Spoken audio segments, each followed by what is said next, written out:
everybody, and welcome to Sci-Fivision presents Talisman Transmissions for May 3rd. God, it's already May. Yep. It's already May. Thanks to everybody who's joining us. Please make sure that you like the video, hype it if you can, and subscribe to Sci-Fivision. We made 2,000. Yay! So thank you. Yep, we finally made 2,000. So thank you for everybody who did subscribe. I know I keep saying it, but we will eventually do a million view, I guess at this point, / 2,000 followers watch party. Or not watch party, trivia. I don't know, something. We'll figure it out, but we'll be doing that soon. But the only other things I wanted to say is make sure you guys tune into our channel tomorrow, because I will be publishing the interview with Catalina, who plays Tabitha. And in the meantime, you can still watch our other From interviews on our live tab for Nathan and Samantha, and on our video tab for Harold and Julia and all the ones from last season and the season before. They're there too. And of course, we have Elizabeth Saunders, who plays Donna, going to be here live on June 3rd at, I believe, 7 p.m. And make sure, if you are not, whoops, it's not typing. If you are not, please make sure you join our, if you're not a member, please make sure you join our Discord. I'll put the link in the chat there. You can get our schedule and our watch parties, all that good stuff. We have a From watch party Saturday nights at midnight and Sundays at 9 p.m. These are Eastern, before we do this live stream. And then, of course, we also have our From review live stream tomorrow at 10. So thank you, everybody. Now, I'm going to see if this works. I don't know if it will. Scarlett said she could hear it, so I assume you guys can hear it. I'm going to put on the shout out from Harold. I finally, hopefully, got it to work. So we shall see. Here we go. Hey, this is Harold Perno. Come watch Sci-Fi-Vision. You are going to love it. Sci-Fi-Vision, HB. Come through. All right. So, guys, let me know if that actually worked in the chat. Hopefully. I love that. That makes me happy, though. So you at least got to see it one way or another. So, yeah, that's about it. But there's some more From stuff coming up. So make sure y'all check that out. All right, Scarlett. Well, oh, yay, it worked. I'm glad. So what did so what did you think of this week's episode? It seems like some people liked this episode, some people didn't like this episode. How did you feel about it? I thought it was slow, but in saying that it's slow, I didn't dislike it because it was slow, because I'm one of those people that kind of likes that David Lynchian character development, hedging on soap opera kind of thing. That kind of works out pretty well in the show with the characters. Yeah, fair. Well, look, I think they can't have a bunch of action every single episode. It moved the story along. I think there was important things there, but yeah, I don't know. I'm not sure why some people didn't like it. I liked it anyway. Yeah. And you got to have good things too happening as well to build up the hope. You know, that's why I like Yellow Jackets, because they always have these summers where everything is in abundance and everything, and then the winter comes and bad things happen. You know, you gotta. I mean, if it was bad things happening all the time, it would be just miserable to watch. That's true too. Let's see. I'm looking to see who's in the chat. We have Butcher of Blaviken, one, welcome, and West of Westeros, Kimberly. Let's see who else. A lot that I said because it repeats 20 times in StreamYard. Bill, Kimberly. Let's see. I said that. Knick-Knack Studios. Yeah, thank you, everybody who's here. JT Moore. So welcome. Lilu, there's Lilu too. I'm glad some of you enjoyed the episode. I was going to say Lilu enjoyed the episode. Jay said the episode is not as good as episode 1, but better than episode 2. That's fair. Yeah, I don't know. I think I definitely liked 1 better than both of them. I'm not sure where 2 falls. Maybe more than this. Well, this one kind of got its sense of humor back with Jade. You know, Jade's lines. Jade kind of got back to form, and Victor had that great line about throwing himself out the window. So it was kind of coming back to that almost comedic, sense. Yeah, it did have a few of those, and Jade is a potty mouth, as I said earlier in the watch party. He was swearing a lot today. Let's see. West of Westeros enjoyed episode 3. Many build-ups, not much action. Nonetheless, was nice to have an episode to watch. Sophia and Sarah Arumis can't wait. Yeah, I'm hearing a lot of people talk about that. I guess we'll find out how that goes. They can't wait out to show off their trophies, the eyeballs and the teeth and the tongues. Yeah. They have stuff in common. Yeah, maybe. I guess that's a good point. But yeah, I don't know. Yeah, I don't know. I kind of worry about Sarah, I guess, a little. I guess we'll find out. She might In a way, be. I don't worry about her, though. Maybe she can hold her Yeah. own. That's what I was just going to say. Yeah, you're right. She can hold her own. I'm going to get a drink. All right. So we start out with Fatima and Elgin. So what did you think? I thought it was kind of interesting. So he's ready to leave the room, and she tells him, he doesn't have to go, and that he does mention they have to get their story straight. They don't actually talk about that, which is kind of funny after all that, but or at least we don't get to see it. But she doesn't want to hate him. She doesn't want to be mad at him. She sits there with him, and she seems to be, I don't want to say necessarily okay with it, but yeah, she says that the place took advantage of both of them. So, I mean, do you think she should forgive him? How do you feel, I guess, about that? I got a certain feeling from the scene when Elgin was saying that neither of them could come back from this, that I think that might not be exactly heading down that tropey road, and might actually, like through Fatima during the rage room and all that maybe that people can come back from that trauma, and they're not useless to just have it overtake them. Yeah. I mean, I think that she's being pretty brave, that she's like accepting it and talking to him that way. But he also finally seems to be, at least going by this scene, taking a little bit of responsibility. I know Nathan said it seemed like for quite a while that he still thought it was okay.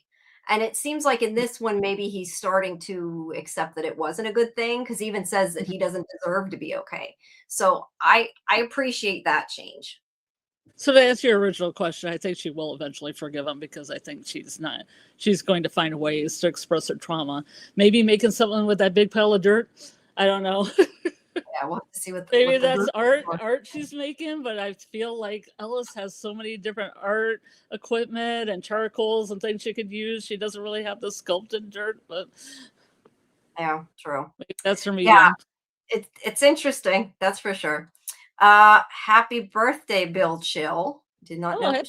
Hey, happy birthday. Happy birthday.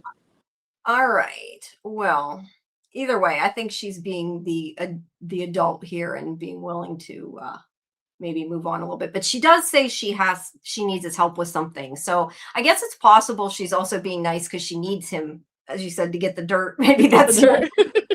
Maybe she's like, Elgin needs to get the dirt. The one yeah, dirt. Yeah, the pile of dirt. All right.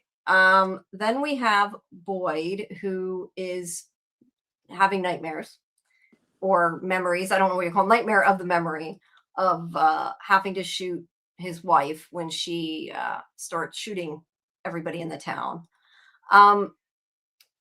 Look, I just think, I mean, I don't really have a lot to say about that other than I think he's really breaking further this season, that he's like so focused on this, it seems like, and we know by the end of the episode maybe he's seeing things. We don't really know where the hand came from. Yeah, he's having a really hard time, that's for sure. Not that they're all having a fun time, but but yeah, I don't know. I would like to see more like weird dreams though, and not just stuff about his wife. Not that that isn't necessarily okay. I just, want to see some other stuff maybe. Yeah, I think that was more attributed to like him equating her with Acosta. Yeah, which I was actually surprised the hand came up at the end, because I thought he had already kind of, to turn a phrase, buried that. Yeah, well, apparently not.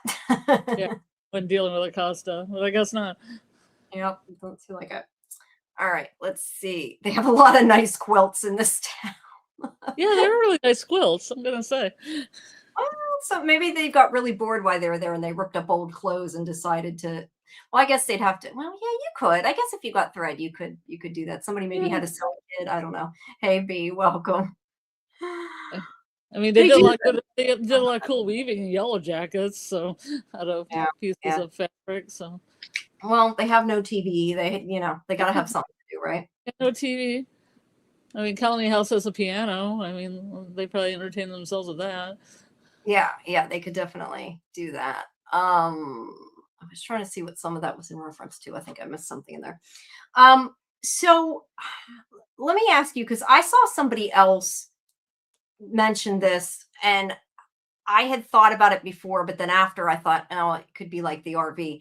What do you think about the fact that she's clearly staying in here? Like, all they have, or at least what they showed before, is it seemed like there's just like a sheet or something hanging over where the wall is missing.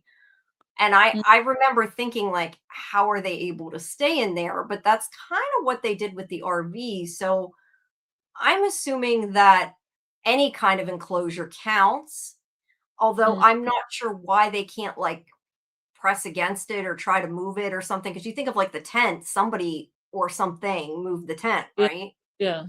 So I don't know. Does that bother you that they're staying? Well, she's staying there. I don't know whether he stayed there again or not. He might still be at Colony House, but yeah, I don't know. Did Yeah. that bother you? What, that she's there and there's just a sheet protecting her for the Yes. month? Yeah, exactly. I don't know. I mean, what are talisman rules? You just close it up and it's good. I guess so. I saw on Facebook today, and I'm like, I don't know. I should have thought of that previous, and now I'm kind of like, that's such a good idea. Like, people, and I don't know who was saying it, somebody on one of the Facebook's groups, but was saying how, like, they know that the lighthouse is in the town, like further out in the town, but still in the town. And like, if they can't go through the tree, they should be looking for it. And I Mm. thought, they really should be. I'm not sure why nobody tried, because it seemed like Boyd and Sarah saw it, but I don't know if they just saw the light or they could tell it was the lighthouse. They never really outright said, and the whole thing with Tabitha was like way later, so maybe they didn't realize it was the same. I don't know. But Yeah. it made me think, like, they need to make some kind of temporary, like, pop-up thing that I guess is better than the tent and can't be moved so easy, but something like that, with, like, they can enclose and travel so much each day and Yeah. try to go further out. Maybe they can find some things that'll help. I don't know. Nobody I ever don't know. tried. I don't know what that half stuff would be though. Yeah, I don't know. I mean, I would think the tent would have been safe. Mm. The only thing I can think is maybe like if one person stays watch each night and like holds the talisman to make sure it isn't knocked down. Yeah. Um, Maybe that would work. I don't know. Hey, Alice, welcome. All right. Well, anyway, he has this conversation with Acosta that he's pissed at her for what she did, obviously with the ambulance in the last episode, and he says that she's putting people in danger, and like he just wants to know she's not going to do it again. I mean, that's, I guess, why he made her spend the night in there, hoping that she has calmed down. Mm. Yeah, and Except she's got her gun there right on the bed. her empty gun. I don't Yeah, well, think she maybe calmed better. down. Yeah, I didn't even notice the empty gun sitting there. That's so funny. She's just pondering the gun. That's not Yeah, great. she is. Let's see. Boyd is communicating with Acosta. That's a step in the right direction. Yes, at least he's talking to her. And B is right. There is another quilt. Another beautiful quilt. Yeah. I wonder if. Sorry, go ahead. I said we'll have to do quilt watch. Yeah. I wonder if like somebody on the show made them and they decided to put them in, because they do look handmade, which is pretty cool. So, but what I was gonna say is, I hadn't noticed the gun, and I get she's scared, but I don't know. It feels to me in this scene like she's doing a little bit of a 180, and it didn't quite land right for me, It was because a she little says, extreme of a turn. You mean? yeah, because she says whoever that was, it wasn't me. Like which she was so adamant in the last episode, the fact that she's sort of all of a sudden given up, not like I shouldn't have done that or it was dangerous. That wasn't me, unless she just doesn't want to take responsibility. I don't know, but that to me was a little weird. Oh, that is interesting. Sorry, I just noticed this must be a new feature of StreamYard. I don't know if you can tell, probably, but I don't know. Like, they get grayed out after I've put them on the screen. That's cool. Yeah. That's what I was going to ask you, why some of these are gray. Yeah, that is really helpful, considering it's hard to remember what you put up and what you don't. Yeah. So, very cool. Bill agrees her change of heart felt a bit rushed. Oh, I know what we didn't say, and I don't know why that reminded me, but I guess at least I'm assuming that was what we planned to do for Wednesday. We sort of talked about it and hadn't set up a time, but Oh yeah, yeah, you're still good with that? Okay. yeah. We're planning to cover widow. I keep forgetting what's called widows. Oh God, Bay. Widow's Bay, Widow's Bay, Widow's Bay. There we go, Jamie. Remember. But because we have Daredevil this week as well, we're going to do it Wednesday. And this is, I say that, and I never checked to see if the slot was open. I think it is though. As long as it's open, we're going to do it Wednesday night, and then we'll switch it to Thursday night after this week once Daredevil is over. So guys, look for that on the schedule. And like I said, join Discord and then you'll get updates on all that. Let's see. B says, I was taken aback by her son's change of personality. Maybe it's not completely genuine.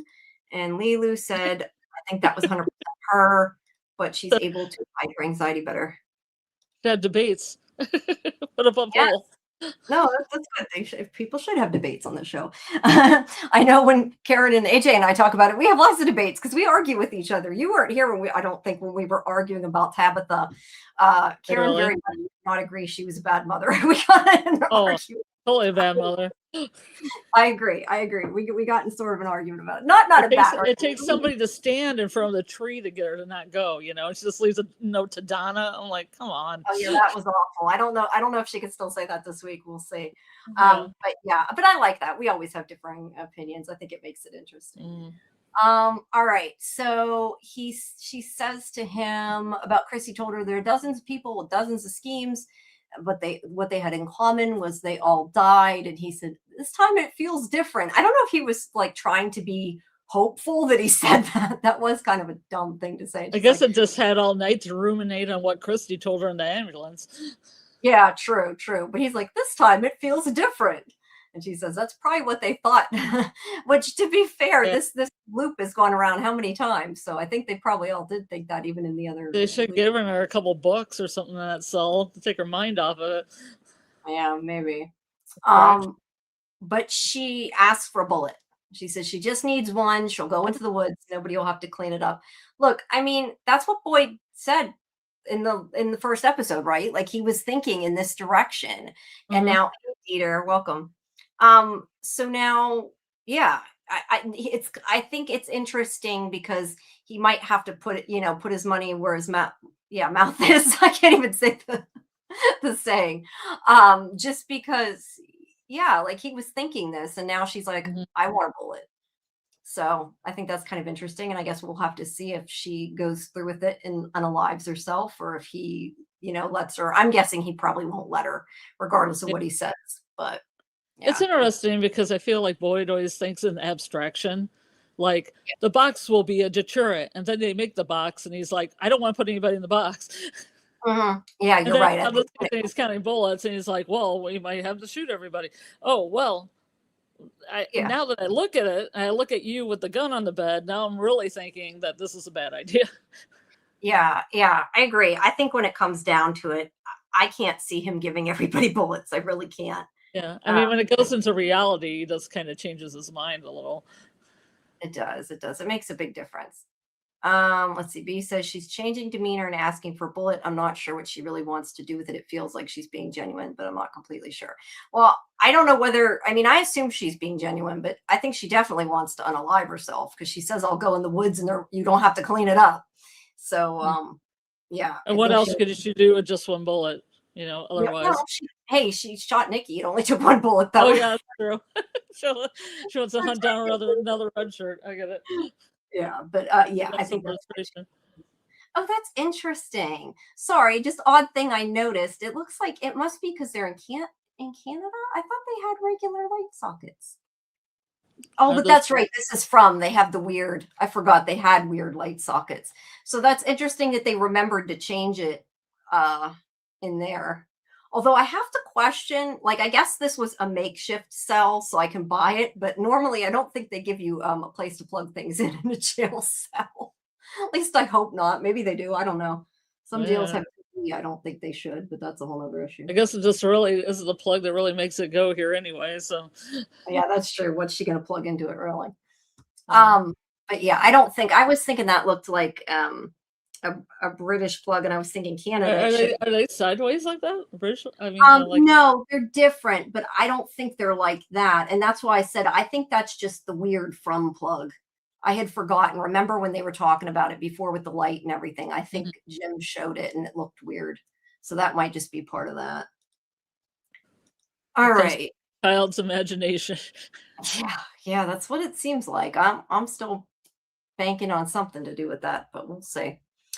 All right, so then we have Christy and Marielle who are wrapping up the priest, and Kenny, who gives Sophia a box of his effects, says that they're going to take the body down, and she says she wants to have a moment alone with him, which is creepy. But I just wanted to mention, because I've seen this mentioned different places, and I noticed it too. I don't know it necessarily means anything, but he does have a cut right where Jim did on his side of his forehead.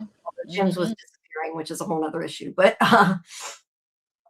yeah, he does. I don't know. Do you think it means anything, or do you think it's just kind of like a reference to it more than anything? There is a meaning to it, but I can't really tell you right now because I forgot and I took notes. Well, if you there was a certain thing that there's a certain reference in literature or something I wrote down where people had like cuts like that in their head. Oh, interesting. But yeah. but it isn't. It's also kind of like the frontal lobe, and it's the place you remember and everything like that. So it could do that. But I couldn't remember exactly because I like referenced some literature thing where the people had cuts like that on their head, but now I can't remember it. I mean, I can try to look up my notes and see if I can remember it. Well, that's okay. I mean, if you have them on your iPad, I don't want you to. I know you'll have trouble trying to get them. That's okay. I got you.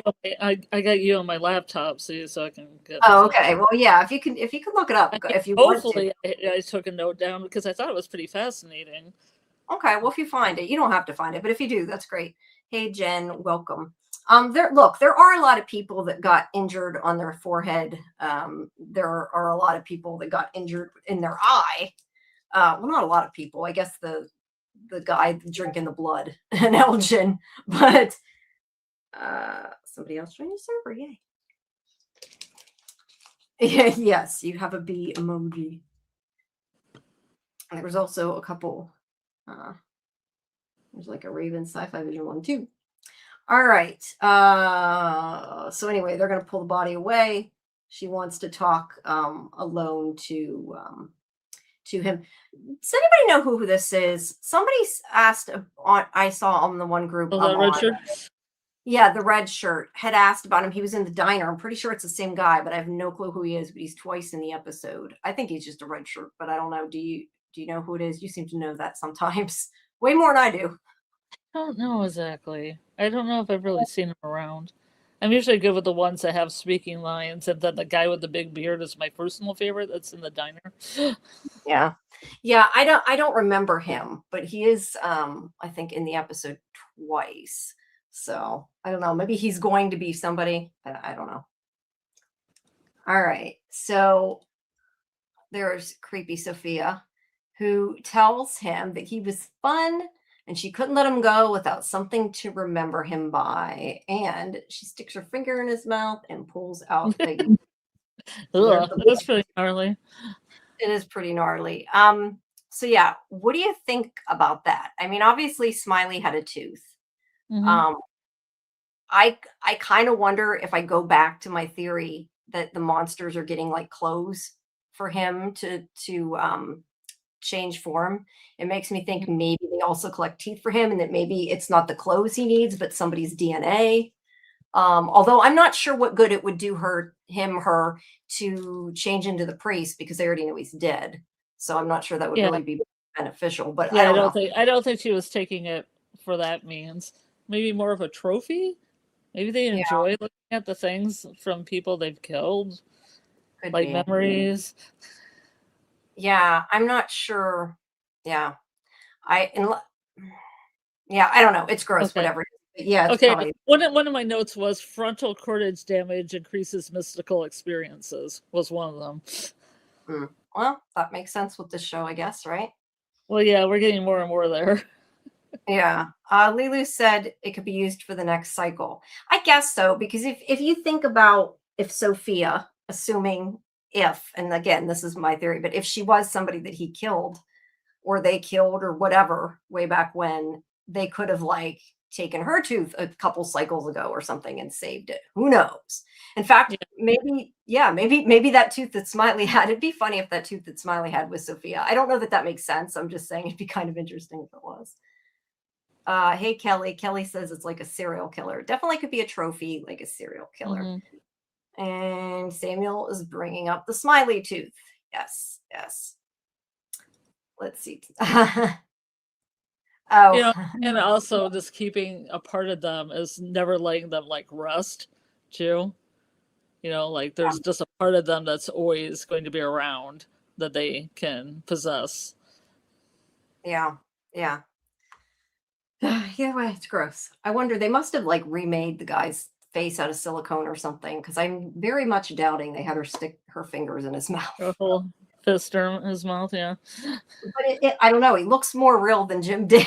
I'm sorry, but we saw Jim Yeah. up close. And he looked a lot thick. You know what? He is really there though, because he got a credit at the end of the episode. Yeah, well, then, yeah, I guess it could be his body. Maybe they swapped him out for like a second or Because whatever. I think they just used Jim because they had to have it to have him hanging upside down, and they thought they might as well use it for another scene. Yeah, maybe. Yeah, I don't know, but it's probably a lot of money to do that, and make a cast and everything else. It's That's kinda, why I saw his name at the end. I thought, oh, okay, that was probably this actor the whole time. yeah, yeah. I don't know. I would guess he was probably laying there, and then they swapped out a silicone or something head. I don't know. All right, so here's Jade's murder board. I know it's not. I know Fletcher earlier said, make sure you get a picture of that. You can't really see, I don't think anything. I mean, you can see the writing, but most of this I think we read before. Yeah. That one thing, I don't remember some of this though. It's up at the top says ancient age question mark, medieval age question mark, although we spelled medieval, I think wrong. Stones in the can were very old. Stones in the cave were very old. I think that might be new. Then the other thing says other bottle tree cursive handwriting on birch bark. Something many others are out theft. That doesn't make any sense. Are out there. How many others are out there? What do you think that's about? I didn't even notice he said that. Her cursive, because we couldn't see the top of it. Cursive handwriting on the birch bark. So there's Yeah. a tree with cursive writing on it. It's on the birch bark that was in the bottle. The Okay. 1864 was written out in script as words instead of numbers, and it was Yeah. on birch bark, I do believe. Okay, that makes sense. I thought it meant like on an actual tree. But anyway, that's about all we get to see. So it didn't really help too much. Look at those. I just noticed now. Look at that lamp. That looks very much like stylized birds, right? Kind of an interesting episode.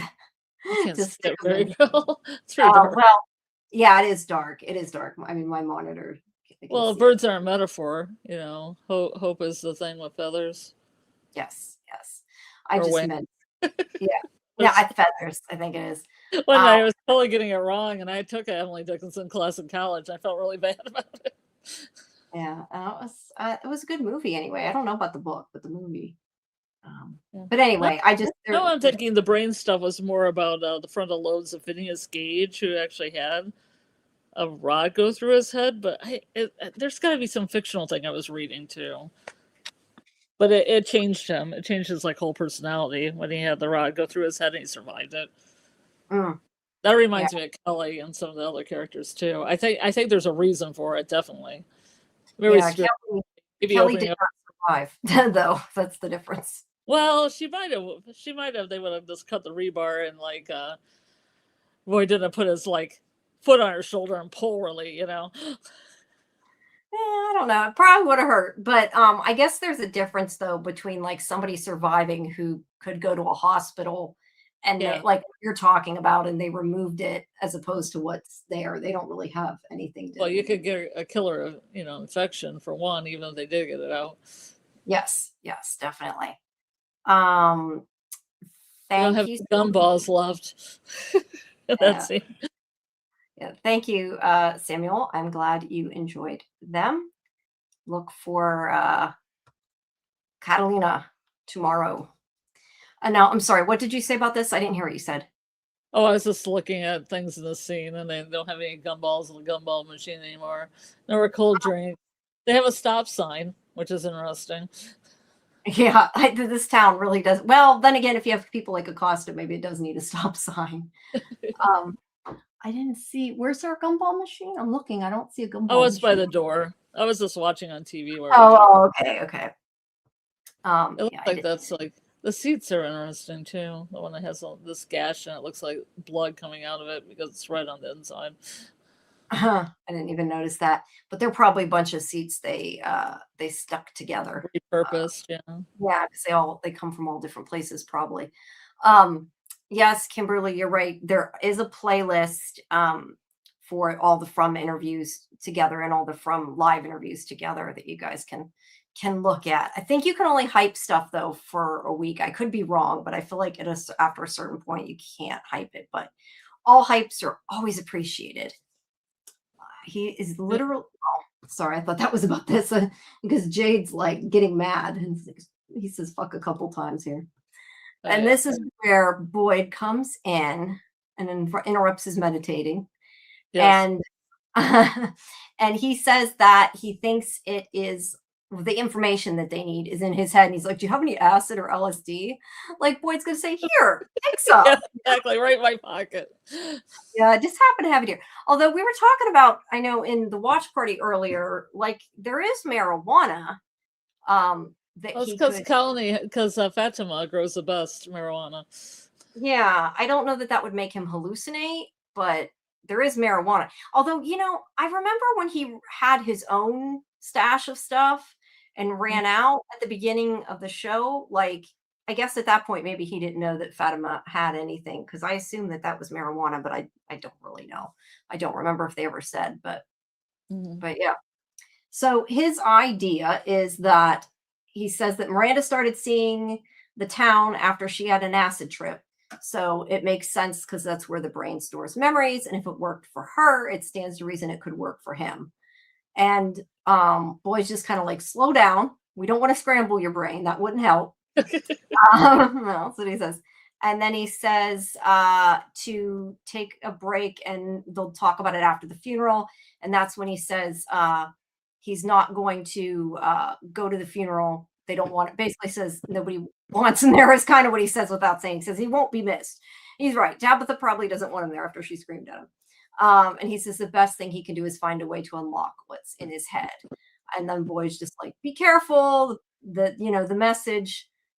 We don't know what it's going to cost if you find out more. So no, I was laughing at what Dieter said. You folks could hit the like button if you don't want to lose a tooth. I agree. Hit the like button. That's a good one.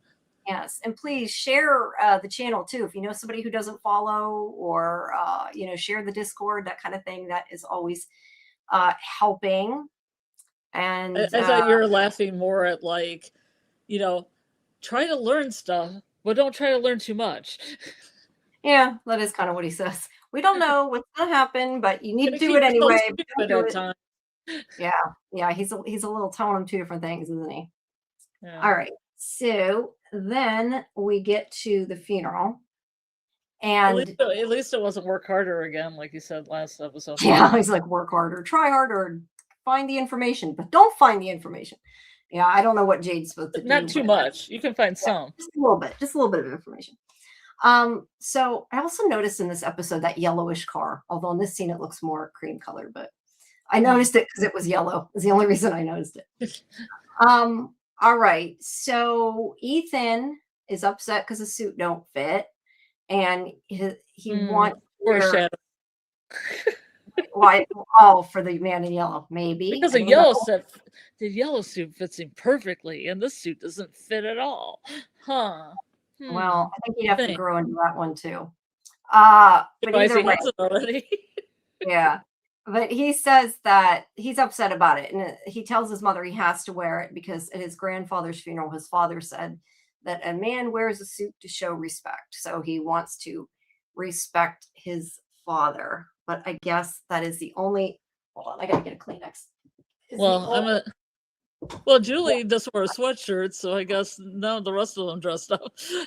No, but I mean, I guess it's just because it's his dad, and since he did it, he wanted to do the same thing for him, basically. Yeah. All right. So, yeah, she's trying to help him out. Then we have the start of the double funeral, which I still have to ask, where the hell is Tilly? Like, what happened to Tilly's body? I think they forgot, in all honesty. Did they just bury her silently? Yeah, well, nobody could really look at the body, and maybe. This funeral is like super short too. I mean, yeah, I don't know. Sorry, what? I said it's pretty quick, and the bearded guy I like is there. My favorite red shirt. Where's the bearded guy? He is. Go from where Boyd is, then go up to the guy that's like in a blue shirt with kind of a bowl cut, then go over to the guy next to him that has a big beard. Up from Boyd? Oh, yeah. That guy. Yeah, okay. Yeah, there's another person raising their hat next to that person. Oh, maybe I'm not looking. Well, in my shot, they are anyway when I paused it.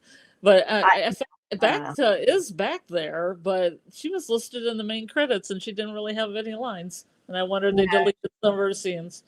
Maybe, yeah, she's definitely in there. And I think that's that guy again. The one I asked you about earlier. I think it might be the same one. The mystery. Yeah, Kimberly says justice for Tilly.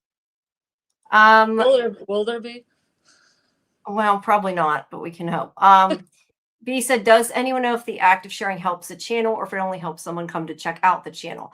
I mean, both, I think. I think anytime someone visits, it helps, but it's more if you share it and somebody sees it and likes it, then and ends up watching it, then it definitely helps. But the actual going to it unless they click on something that I don't specifically know, but it helps because hopefully they will watch it. So if they're from a part of the fromily, it's helpful. Hi, Joyce. Welcome.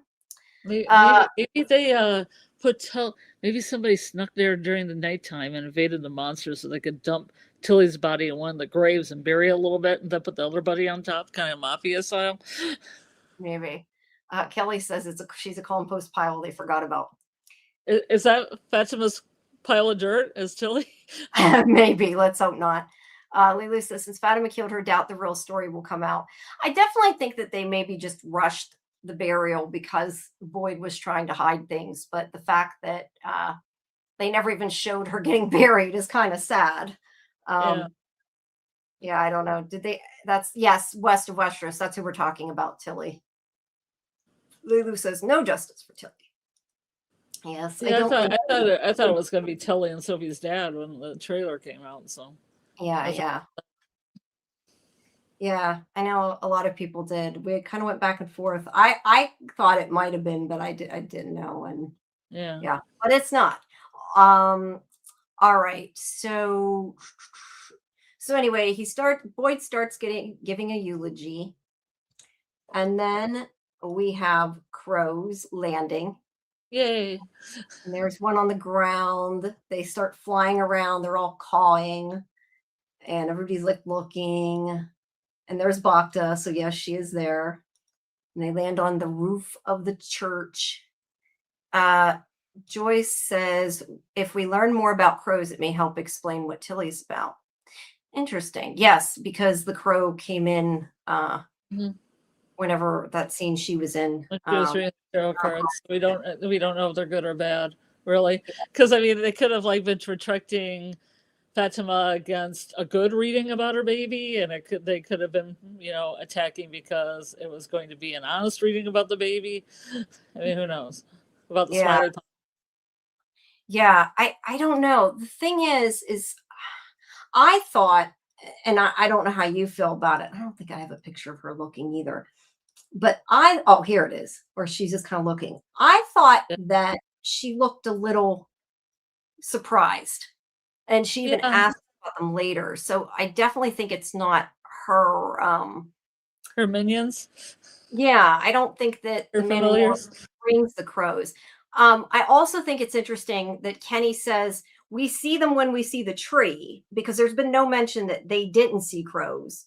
And I wanted to ask you and everybody because I couldn't remember when they showed the priest coming into town and there was no crows. Right. That was before she came up, wasn't it? Yeah. Okay, so that's interesting to me why he didn't see the crows. I thought like maybe it was because she was there, they were avoiding her, but she hadn't been there yet.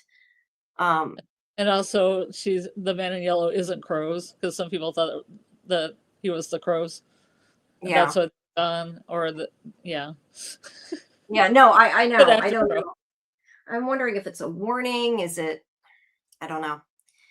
Hey, Papa Socks. Well, she also kind of takes a step back too. I think she is kind of shocked by them being there. Yeah, it makes me think though they could be good, right? Yeah, Or I always thought the crows were good. I thought they were protectors of the territory. Yeah. It makes me wonder though about the crow later in the episode with Victor, because if they are good in protecting, like you're saying, which I think they could be, why did one land by Victor? Like, what was the reasoning? He was upset. It just made him more upset. Mm-hmm. I don't know. Papa Sock says the funeral was quick, probably because of the pacing. The pacing is elevated so far this season. Amazing how folks screamed about answers and actions, and now they're upset we're getting too many reveals. I haven't heard anybody say too many reveals. I've heard people complain there's no answers. Not enough reveals. Yeah, I've heard not enough, which I also think is kind of some BS because if you think we didn't get any answers, you're not watching the same show I am. I'm sorry. There's not answers every episode, but there has to be some. It's too bad they don't have the crows because crows can mimic. They could like make interesting noises. Yes. I mean, ravens can actually mimic speech, and crows can kinda, but it'd be kind of cool to use it for a horrific effect. But they didn't really go there. They haven't gone there. No, they haven't. Dieter says, really seems again the crows are good and trying to warn. Joyce says if a crow's angry, they'll let you know. That's a good point. I wish you could like have a crow or a raven as a pet. Like, in Harry Potter, like Raven's one of the familiars, but I don't think normally people have ravens or crows. Oh, you can. Well, you probably can. I don't know if you're supposed to, but you probably can. Well, you could probably have any animal you wanted as a pet, whether it's legal or not is another story. Whether it's legal and whether it's smart are two different things. True. I know. I've seen the movie Roar. Yeah, that too. But I've seen on Instagram, there's like somebody who has, I think, a fox, and it's like so cute. I'm like, I'd love to have a fox, but at least they say you shouldn't do that. Like, they know what they're doing, and they're some people do rescues too. Yeah, I saw somebody rescue a flying fox, like a giant bat. Beautiful animal, but they're also in Australia. It probably has different rules, but she had everything in her house that would take care of this fox, so she's licensed to do it. Yeah, and I think rescuing it's definitely a different thing too. Yeah. I always thought it would be nice to have a bird as a pet, but I think I probably would be allergic to it. I'm allergic to most animals. Let's be honest. The only reason I can have a dog is because we get one that doesn't shed. They need a lot of attention depending on the bird, and they're also hard to clean up. That too. I seen somebody, they made little diapers for birds. I never knew that. I'm serious. It was on. I watch way too much Instagram. They have like a little, sort of like a little diaper type thing that goes under their wings and around them, and it gets the droppings. I'm not joking. That does seem humiliating for the bird. Yeah, it does seem kind of mean. Royce says people have them for friends. I'm jealous of them too. I think they'd be cute. But no, I can't have down pillows either. Hey Doc, welcome. But if you volunteer, like I volunteer at the zoo, you can, have time with the ravens and the crows and everything and get to, know them a little bit better. Yeah, that'd be cool. Probably as long as I didn't like stick my face in the animals too much, I'd probably be okay. But I don't know. It might make me sick. I know. I want to go back. I haven't gone in a while. I think I said this before, but there's this place, Living Treasures, near where we live. That my dad knew the people that owned it, and we got to go back and see when they fed the baby tigers. They were so cute. I have pictures somewhere. They're like little baby tigers, and they're feeding them with bottles. It's cute. There's an animal park close to where we are, and they have baby zebras. They had a baby animals day, and we got to pet baby zebras, and it's pretty exciting. Oh, that'd be cool. Yeah. I love animals. Well, everybody knows I love animals. Otherwise, I wouldn't get so upset when they kill an animal, right? Yeah, exactly. Yeah. Um, Dieter says, with the priest, it was indeed weird they weren't there. I read something, but I have to look back. Everyone sees the tree, only the Matthew sees the crows. Well, Kenny said in this episode, though, Dieter, when Sophia asked about the crows, he said something like, we all see them at the tree, but not in town. So Hmm. I'm assuming everybody sees the crows from that statement. That's why it's so weird that he didn't, especially if it was before Sophia showed up. Hi, Incognito. All right. So anyway, And plus, people wouldn't think much about it if they were just at the funeral, and that was the only time they showed up. yeah, yeah. Well, Julie says it seems like they're celebrating. It was weird. Look, even like Yeah. I feel like at a normal funeral, if all these crows started calling and landing around the funeral, I think I'd be probably freaked out too. So even like, Yeah. in real life. So I don't know. That's why it's kind of switched it up for me when Julie said that, because I'm like, okay, I don't know. I always flip back and forth if they're good or not or neutral. You Yeah. know, I remember, chaotically good. yes, yeah. I remember, I think I remember my cousin, my little cousin saying something about him when she had asked the producers. I think she said, asked if they could be their souls or something like that, the people that were in the town. I can't remember. Yeah. But it was definitely something interesting I hadn't thought of. And the fact that a 9-year-old girl thinks of it makes me think I should have thought of that before. No, she's getting Your old older girl now. that's I'm going to be able to hopefully watch this with her. And I love that she loves this. 9 years old. Yeah. Well, she's 10. She's either 10 or It's 11 pretty now. young for the show. Yeah. I don't disagree with you. But yeah. Look, I Yeah. don't have kids. I don't know. Yeah, I But was gonna say she isn't your child, so no, but honestly, she likes scary stuff because we were when she was over the house, she wanted to play my PlayStation and she played Five Nights at Freddy's. I've never played it. It was on the subscription. And I'm thinking, you too young to play that? I don't know. I thought that was scary, but she liked it. She was laughing and having all kinds of fun. So it's all good. As long as she's not scared, then it's okay, I guess. yeah, that's true. Let's see. So anyway, I'm getting off track. Sorry. So yeah, Sophia seems a bit maybe concerned about the birds, I would say, about the crows. Or else she'd be doing her little smirk when people didn't see her, she liked the crows, True. She could be. She dropped the flowers and then it'd be her face and we'd only see her face and she'd be like kind of snickering to herself and to pick up the flowers.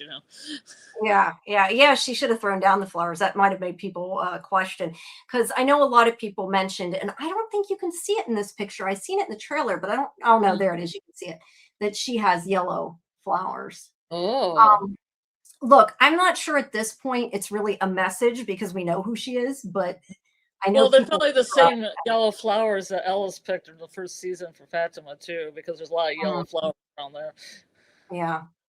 I don't know. I mean, I get like when we didn't know who she was, it could have been a clue, but since now we know, I don't know that there's a point to it other If than they would have played a longer game with it, it'd have been kind of fun to do that. Yeah, no, I agree. Interact with a lot of yellow things. Yeah, let me ask you that because you make me wonder, and I'm curious what people too in the chat think.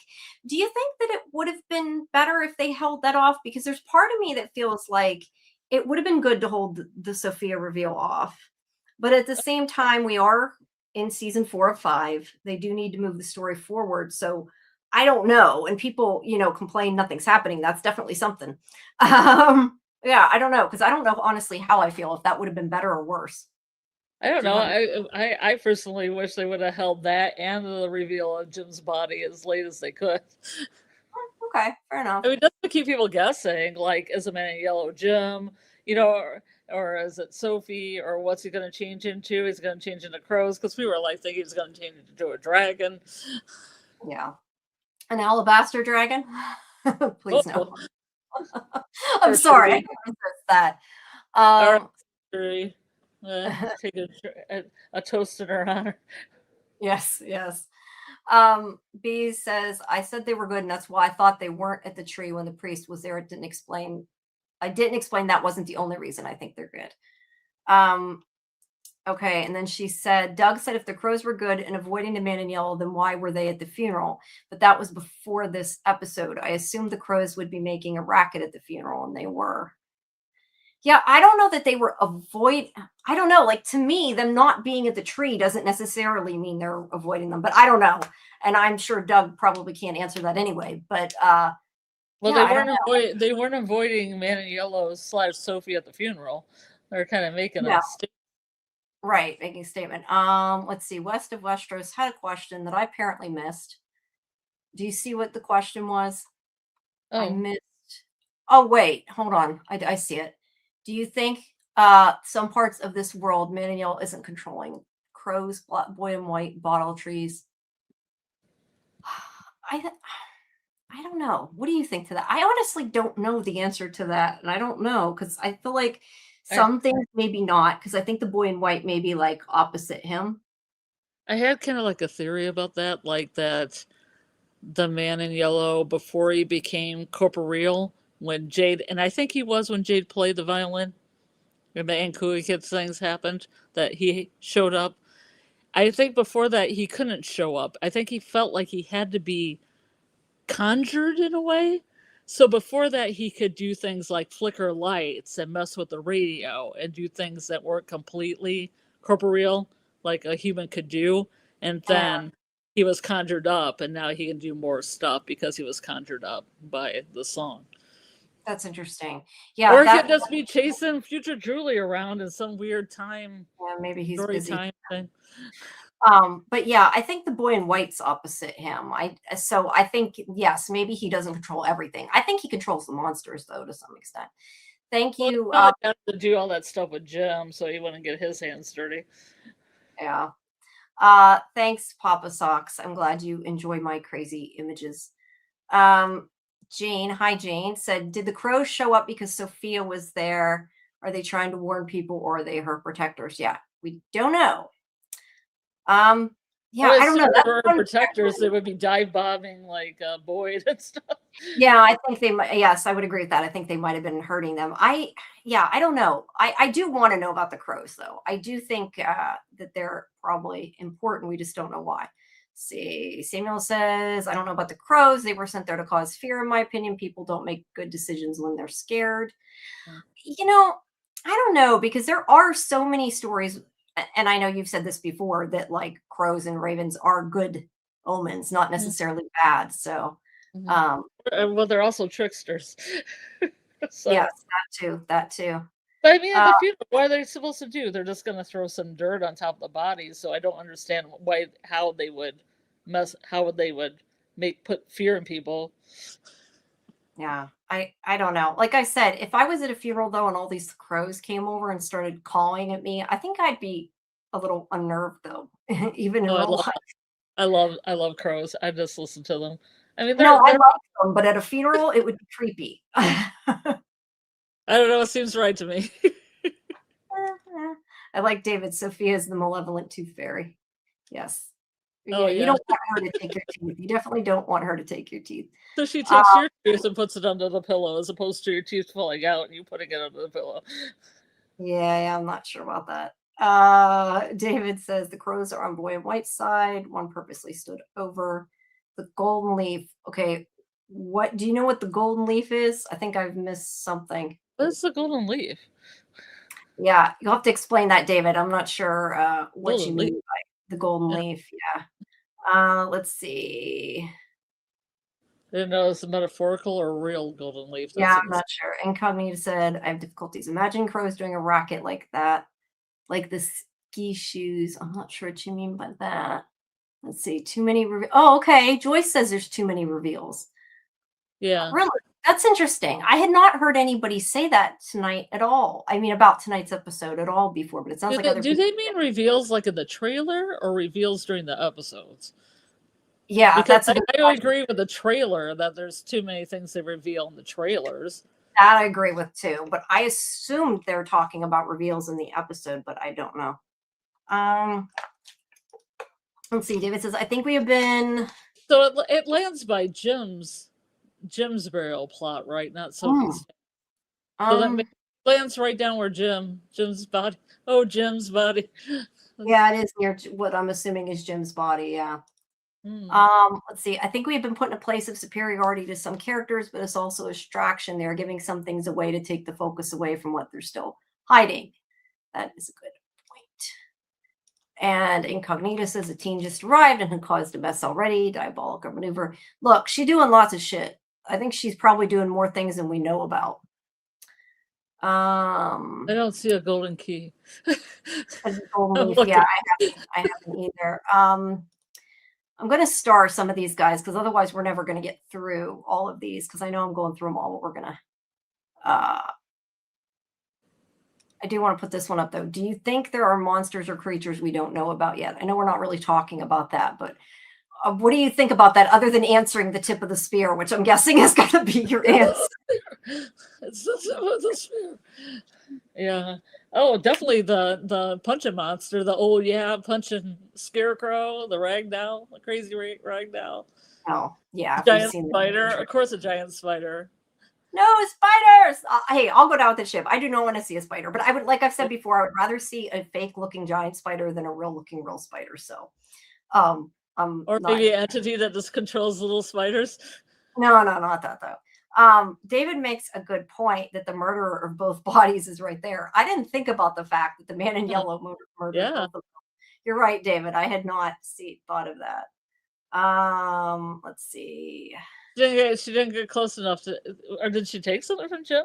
Did she take his boots or his shoes? Hey, there's still, Shoegate 2.0 or whatever. Yeah, I told you what I wondered about Jim last that she might have taken something from Jim first. Maybe, but I still wonder if that's maybe a different version of him. So I don't know. Even the teen in white. Oh, when Incognita said teen, meant the teen in white. Teen in white starts acting crazy. Seems like this place is working with a timer. They need to escape before the reset. Interesting. David says a close-up of the crow in the trailer has him standing over a golden leaf, and there was a golden leaf on top of a pyramid. Golden leaf. I kept thinking it was a golden key. I was looking for a golden key. And there's a leaf on top of a pyramid of rotten food in season 3 when Fandom eats to it. So I'm guessing by golden leaf, then you don't mean like gold, because I'm envisioning like gold, but like a yellow leaf. I don't know. I had. Do you say it was a trailer and not the actual show? Yeah, I don't know. Look, they sometimes change things from the trailer, so it's hard to know. Well, I'm really looking over the scene. I don't see any golden leaves anywhere. Yeah, I didn't notice any golden leaves. So I thought it was golden key. I thought it was some kind of mythical thing, a golden key. Yeah, no, I honestly I don't know. I didn't see it. Sorry. Yeah, that's okay. I think unless you guys feel differently, I think we're okay to me talking about the trailer. Just no leaks, but I think spoilers from the trailer. I think everybody's seen the trailer, so I haven't really worried too much about that. But any other spoilers we will not talk about. Wester says, I understand the theory behind Sophia taking the tooth to be able to utilize his Lux in the future moment. I don't know what Lux is, but do you believe that's the reason why she took the tooth? I do not know. Like I said, could it be a trophy, or does she need it to transform into people? I don't know. Yeah, but why does she transform into that guy? It makes her unless it is another cycle. I agree. There's no reason now. It wouldn't make any reason whatsoever. All right, let's move on a little bit here. Okay, so Victor comes into the diner. This was sad when he's like, I draw things to remember, and he drew Ethan a picture of his family. I'll go back to that. A picture of his family, including his father. I thought that was sweet. But I just want to bring this picture up because a lot of people last night at the watch party, there's your bearded guy, Scarlett. Oh, yeah. I was going to point him out. It's my favorite. Yeah, I see him. He's there. But no, a lot of people last night in the watch party were asking about Sophia looking at Victor in a way. I did not notice this. I admit I did not notice that look until I went through and looked for it because somebody mentioned it. But I don't know. To me, she just looks like she's looking because somebody came in the diner. Maybe I'm not putting into it, but I don't know. What do you guys in the chat think? You think she's staring at him for some reason, or well, I don't know. The reaction that Victor had when he saw the suit, she might be looking at him like she knows him as well. Maybe, yeah. I guess you could be the other way around. So, hey Trey. Okay, Kimberly says I think she's paying attention to Victor. Okay. Mhm. So some people think it. I don't know. I didn't notice it till you guys were talking about it last night. So, all right. So, Ethan asked to go to Colony House with Victor. Eventually, his mother said okay. Did Jade get a personal trainer? Oh, I don't know. I know. Like, what does that have? I'm not sure what that has to do with anything, but yeah, I don't know. James looked good from the beginning, in my opinion, other than the nasty beard he's growing right now. But other than that, yeah, I don't know. All right. So, okay. So she tells him he can go, and Victor says he'll take care of him. Then we have Kenny and Sophia. And this is where she says, does anything like that happen before? And he says, with the crows. And she said, yes. He tells her everybody has seen them when they see the trees. So that definitely has been said. So we can know other people do. So why the priest didn't is a very good question. And I think needs to be answered. Mhm. But them coming to the funeral is new. But they'll never know because he's dead now. Yeah, that's a good point because she's not going to say she didn't see him now. Yeah, She says that, let's see. Sarah said after Boyd found the talisman for a long time, people were safe. When did that change? And this is where Kenny says about around the night I lost my dad. We lost the Pratts the night before. And then the Matthews and Jade showed up. And she asked if they came together. Now, I want to ask you about that because I'm not sure. Is that just like for us to remember that the fact the cars came at the same time were important?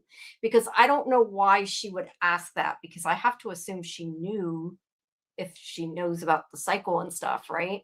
So that question was a little weird. And I just didn't know if that was maybe more like a, hey, don't forget the cycle started type of thing. Well, yeah, that's trying to make conversation with Kenny, Yeah, I don't know. Yeah, maybe pretending like she don't know anything. Yeah. But she says it's been bad ever since then. And he's like, that's not what I said. So he even says to her, that's not what I meant, or something like that. And then Julie comes over to talk to her, tells her she's sorry for her father dying. And we don't know what she's going to say, but Boyd's talking to Kenny, asking about Sophia, how she's doing, which he's like, I don't know, but she prays a lot. Like that really told a lot. Yeah. But yeah, I know. But Julie got upset, and Wester Restless says, I found it ironic that Sophia said, I know, when Julie introduced herself. They know all their names. But I think probably, you think about it, if you live in a town of like 50 people, you probably know everybody in the town, right? 47 people, Jamie. Well, okay, but you get my 46. point. You live in a really tiny town. Although I don't know that's necessarily true, though, because I don't know if I even know all our neighbors. So I shouldn't say that. But then again, my memory is shit, so you can't go by me. But 47 people. But I could see you knowing everybody in that town when you can't leave. If you're stuck in a town when you can never like drive out of the town, then you should know everybody, right? Anyway, Sophia, according to Julie, says that she thinks it's their fault that everything started happening. Which I guess isn't exactly what she said, but definitely what she implied by what she said. And Julie gets really upset for good reason. And I'm thinking, I'm like, poor Kenny, like he didn't say that. He's like, I didn't say that, so poor Kenny. But she asked her mother if she thinks they're responsible. And of course she says no. But yeah, just the man in yellow, girl in yellow, whatever the hell you want to call her, Sophia, causing trouble, I think, more than anything. So yeah. Yeah, she did pretty quick with Julie. Yeah, she's trying to get him to tell her so she could say what she did to Julie. Yeah, that's true. That's true, Kelly. Even though she misunderstood, if he didn't say anything, she wouldn't have a reason to say that, I guess. That's a good point.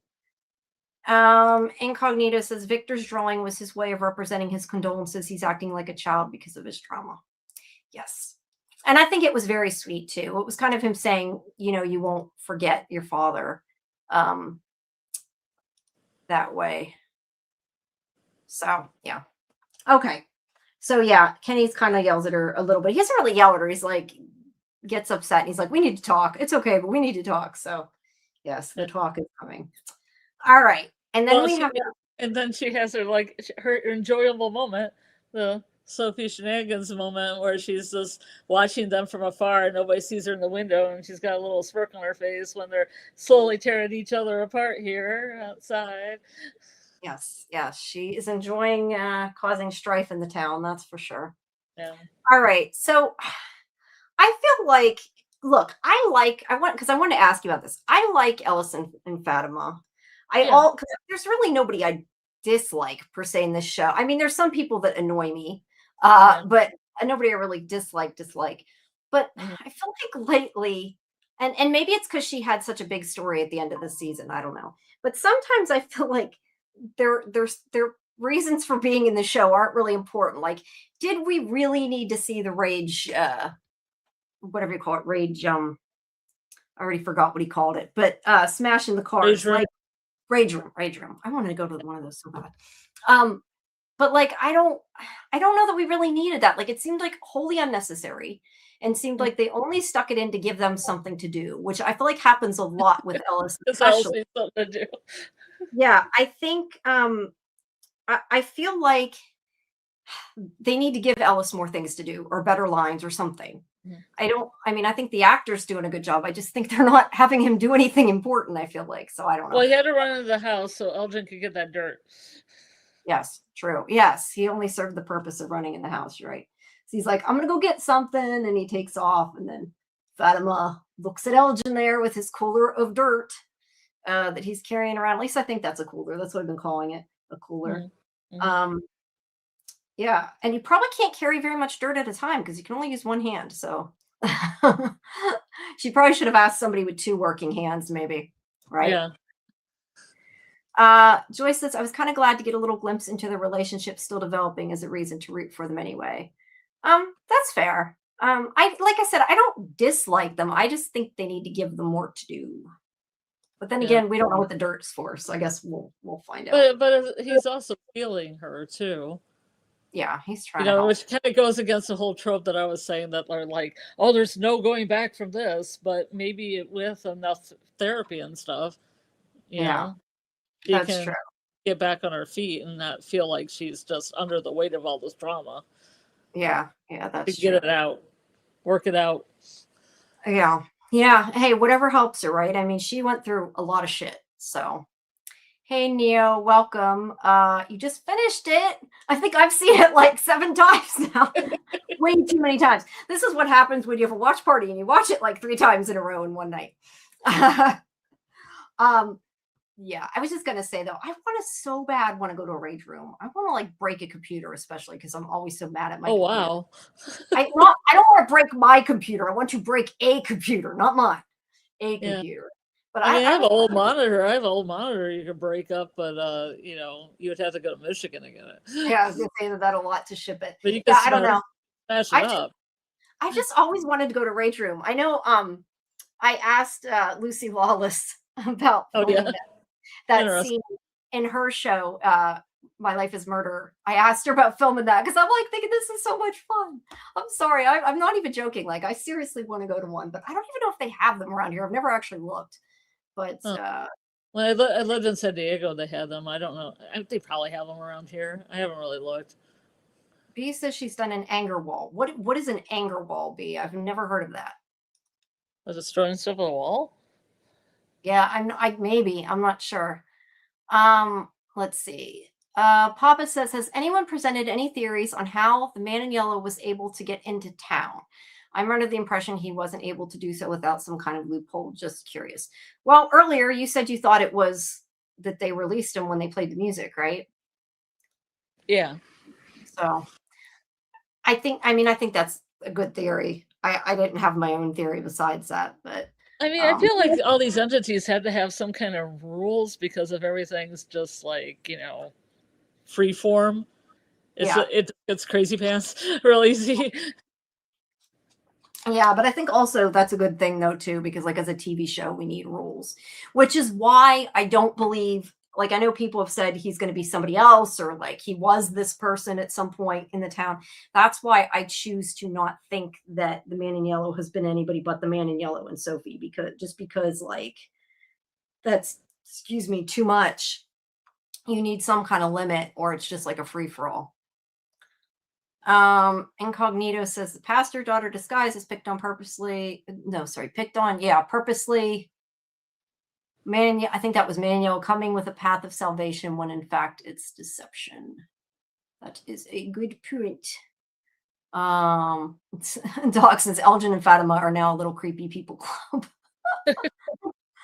Whole cities are my rage room. That yes, Doc. You can if you use kaijus, definitely.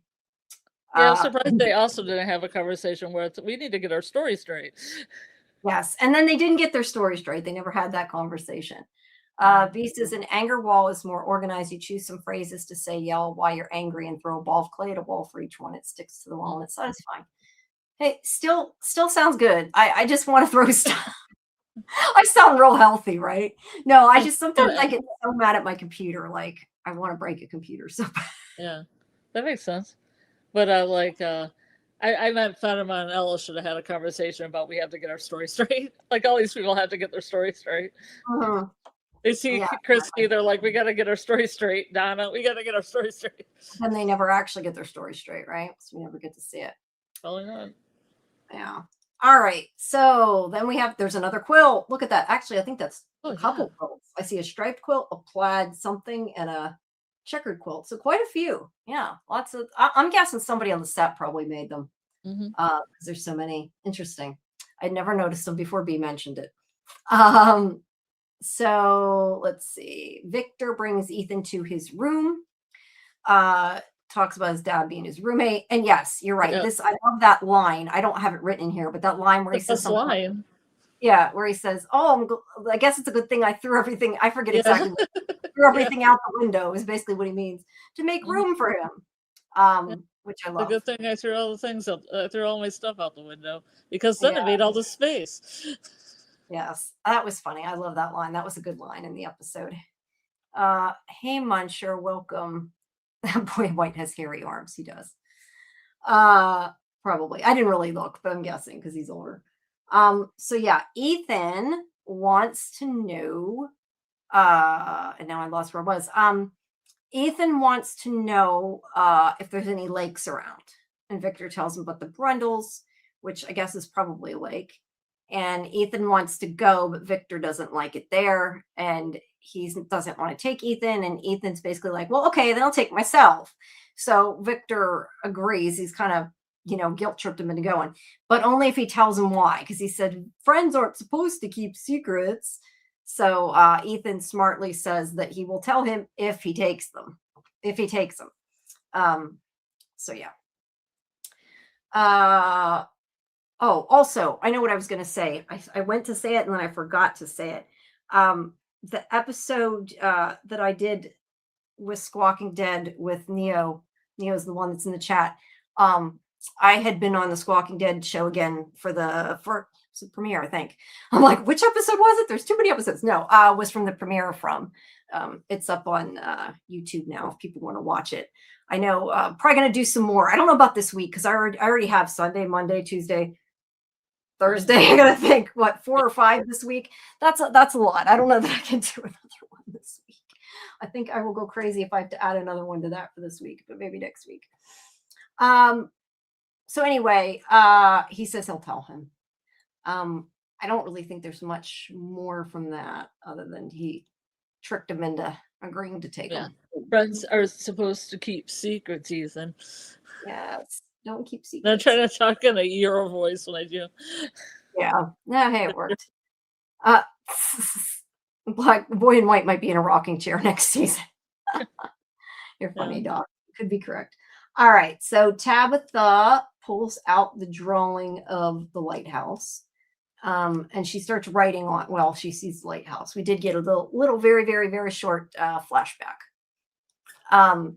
Starts writing out the note that she later leaves in Donna's room. We didn't know at this point what it was for.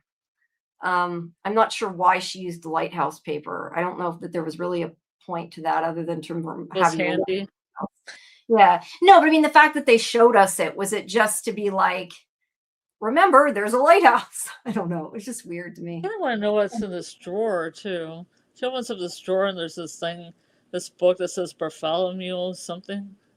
Oh, there was a book? I didn't know. Bartholomew Greaves.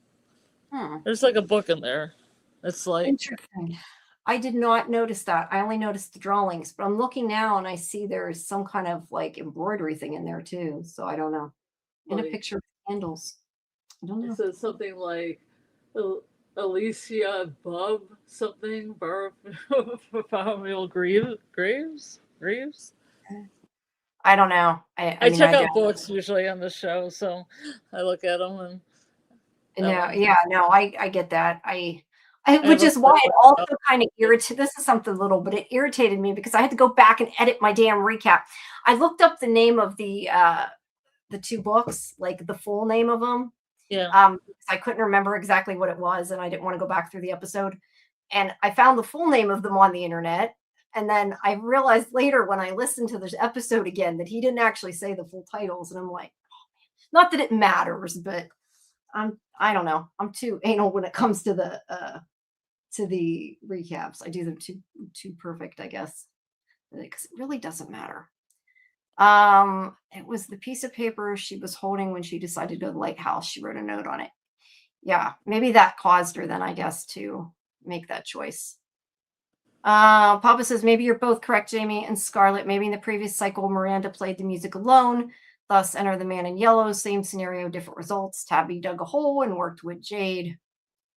Yeah, I don't know, but I do agree with you, Scarlett. I do think that, I mean, is it necessarily the music? I guess it could have been the whole, could have been a lot of things, but I definitely think that something brought him out that like released him. And that's why Incognito talked about a timer. Boy in White is aging fast. That would mean you have to take risks to beat the entity, otherwise you're done. The Boy in White does say she's running out of time. So I'm starting to think the Boy in White might be a story walker. Still can't explain the dog. Maybe they can story walk too. And maybe one pulls him out when he needs. It's a stretch though. Maybe. Could the dogs even just, I mean, I know people said they're ghosts. I don't know if they said it for the same reason I'm thinking, but like he sees Katri in that, right? Like, couldn't they just be like ghosts that are there to lead you, even lead somebody? Anything's possible. Wow, I don't know. Hi, Yeah, Soul that Taker. embroidery in the drawer looks kind of like a goose. Yeah. Let's see. Let me go back to that. Yeah, I don't know. I'd have to go through. I can't see what it is. I'd have to go through and get new pictures there. Yeah. So yeah, Julie is going to go into the collapsed house, and Randall. I also really I don't know if this was this scene or the other scene, but I do like where he says, "Let me do the cool shit for once. I need self-esteem," or something like that. I enjoyed that. I thought that was funny. And I said last week, I like that Randall's kind of like stepping up and helping Julie and stopping her from maybe doing stupid things. I mean, he's letting her do some stupid things, but stopping her from doing every stupid thing, maybe. So, but yeah. I think the relationship's more like a big brother, little sister relationship. I don't think there's anything romantic there as much as No, I don't either. I agree with you, but I like that. I like this friendship that's developing between them. But yeah, he takes the rope and he's going to do it instead of letting her do it. And then we go back. Use that rope. You know what? They didn't show them using rope. I'm assuming they used the rope to climb down. I mean, they didn't. It was just to the side of the house where Julie was. It was just coiled up. He just climbed in. Yeah. I don't know. Maybe she thought they might need the rope and then decided they did. Maybe it's to make you. They're like, remember that scene when she had that rope and she threw that rope down? Yeah. I don't know. Maybe you're right. Maybe they're trying to remind you that. I don't know. Symbolism. Yeah, I don't know. All right. So then Boyd comes back and talks to Acosta. And he says that if she still wants a bullet, he'll give it to her. But first, she needs to do something for him. And look, I think he's just trying to do something that will distract her, I guess, is kind of what I think. I mean, I don't know if he really needs what he's saying or not, but I think he's trying to make her not so depressed, I guess. Yeah, Yeah, the I whole don't thing is, though, he should give her something that distracts her, like a book or something to read, because all she's doing is putting her head in the corner and thinking about, unaliving herself. it was a punishment. No, I don't know. It wouldn't have hurt. But look, he's given her something to do now. He's, acting So like is he this needs your favorite part then? This is my what is favorite Jade? part. Yeah, sure. No, Text is I my mean, favorite part. he looks good, but I'm looking at this and thinking, God, that water is so dirty. Mm, That's what I noticed. I don't know what that means. Pond That means a little water. bit. It's very I'm like, pondy. it does. It does not look like fun water to swim in. But I do think he looks good there. Let's see. Papa Suck says, I love the Randall scene too, but it scares me now because I don't want him to sacrifice himself to save someone else and get burned. His superpower is to stay quiet and invisible. Well, hey, we don't know. I mean, so far he's okay. We don't really know.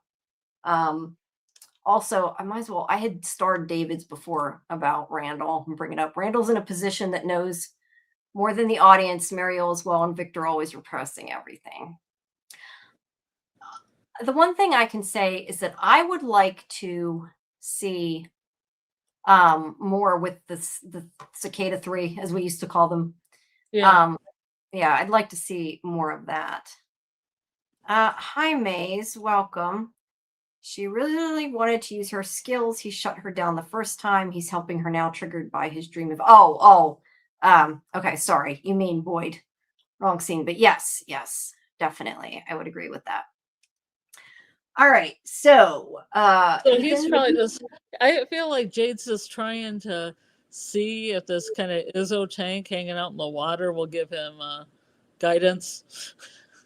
Yeah, I think that is kind of what he's doing. I don't know that he expected it to or why he did, but yeah. He doesn't have any LSD. No, yeah, this is making the most of it. This is what he's got for now, I guess. Hey, Amy, welcome. Yeah. But Ethan is talking to Victor. Victor. I just like completely brain fart there. Victor. And is like, this isn't the lake. And he says, maybe Jade can help. And yes, you're right, Maze. Boyd dreamed about Abby earlier in the episode, so that probably is why he's thinking of Abby when it comes to Acosta. I used to know a Maze from a Lost group. You the one who used to be Maze in the Lost forums? I just noticed that. I'm like, no, I just noticed that when I was looking. I'm like thinking, I used to know a Maze that was like somebody in a Lost group I knew. Remember, Randall rushed into the house to save Jim. He rushed to the ambulance to save Tabitha. He came out of the bus to save Julie, Ethan, and Sarah. Now he's tagging along with Julie. I'm scared. Look, he has stuck his neck out more than once. Papa Sucks. That's what I never understand. I mean, people hate him, but I guess they just hate him because he's an asshole sometimes, not because he's really, like, inherently he's still a good guy. He just is a dick. But I don't know. I don't dislike Randall. I can't remember. You dislike Randall, don't you, or no? Oh, I still dislike Randall. Okay, you still dislike Randall. Even though Randall. The last 2 times he's been relatively cool, I still dislike him. Maybe. Interesting. Maze was part of I thought in the scene, though, that Jade was in good form again. Yes. When he's like, what? Yeah, Jade's never any help, right? Wait, what, Doc? I'm not sure what you mean. There's no theory of evolution, just a list of animals. Oh, just a list of animals Jade and Scarlett allow to live. I see. No, that's yeah. There's a pretty big list of animals. Yeah, I mean, so far I would only probably, get rid of the mosquito and the tick. That's a short list. Yeah, you can get rid of the bugs. In the show, the bugs, not the bugs, just the mosquitoes. Yeah, get rid of the bugs and the spiders. And yes, and Lucifer is a character. There's a character. Other bugs. You're right, Amy. Yeah, true. That's why you have spiders, but ew. Ecosystem. Delete the recycling bin. You're funny, Doc. I don't know. I was just gonna say I was big into the Lost fandom, but I was Scully girl over there. The 3, Karen and AJ and I were always over on the forums there. Okay, so anyway, I like it when he also says, "Oh, for Christ's sakes, what?" Yeah, he does not want to help. He's like, does not. He's just Jamie trying to like, meditate in the water. He's trying to get some kind of, memory going here, and he's trying to remember. He's trying to Ankui. Yeah, he's trying to Ankui. But to be fair, they do keep interrupting him when he's meditating. Yeah. Avoid interrupting him either. B says that she has reasons for disliking Randall. Yeah, she got reasons. I still love that quote, but yeah, I don't know. I like Randall. I wrote a whole song around that quote. Yeah. Yes. It's a call and response. You can respond with "She's got reasons" when I sing it whenever there's a lull. Okay. You'll have to remind me and sing it later. All right. So let's see. So Randall is going to go down in, and I also like Jade's "The Lake of What" at the end too. All those lines are pretty great. What? Pretty French chef's kiss on all else. He's not very helpful, is he? Yeah, he's not very helpful. I mean, look, he sometimes tries to be, but other times he's like, couldn't be bothered, right? Mm-hmm. Okay. David posted the picture of the golden leaf in. That's true, B. That's partially true. I think it makes a difference sometimes when you've talked to the actors, that she says that's why I like Randall. But I like the character too, though, because he's helped them. Like, even if he's a dick, he's still helped them, I feel like. What was I looking for? Oh, in Discord. I forgot what I was doing. Let's see. Said you posted the leaf. I was going to see if I could find it. Probably can't. Oh, okay. Yeah, there is kind of a yellow leaf. Is that in the trailer? Yeah, I think there's like a yellow leaf below. I don't know. It's so hard to. I have to save these and then do. Let me see. Let me instead share Discord screen rather than trying to save these, and because otherwise I have to look them up and everything. It's probably easier just to do a screen share. Yeah. All right, hold on. Let me.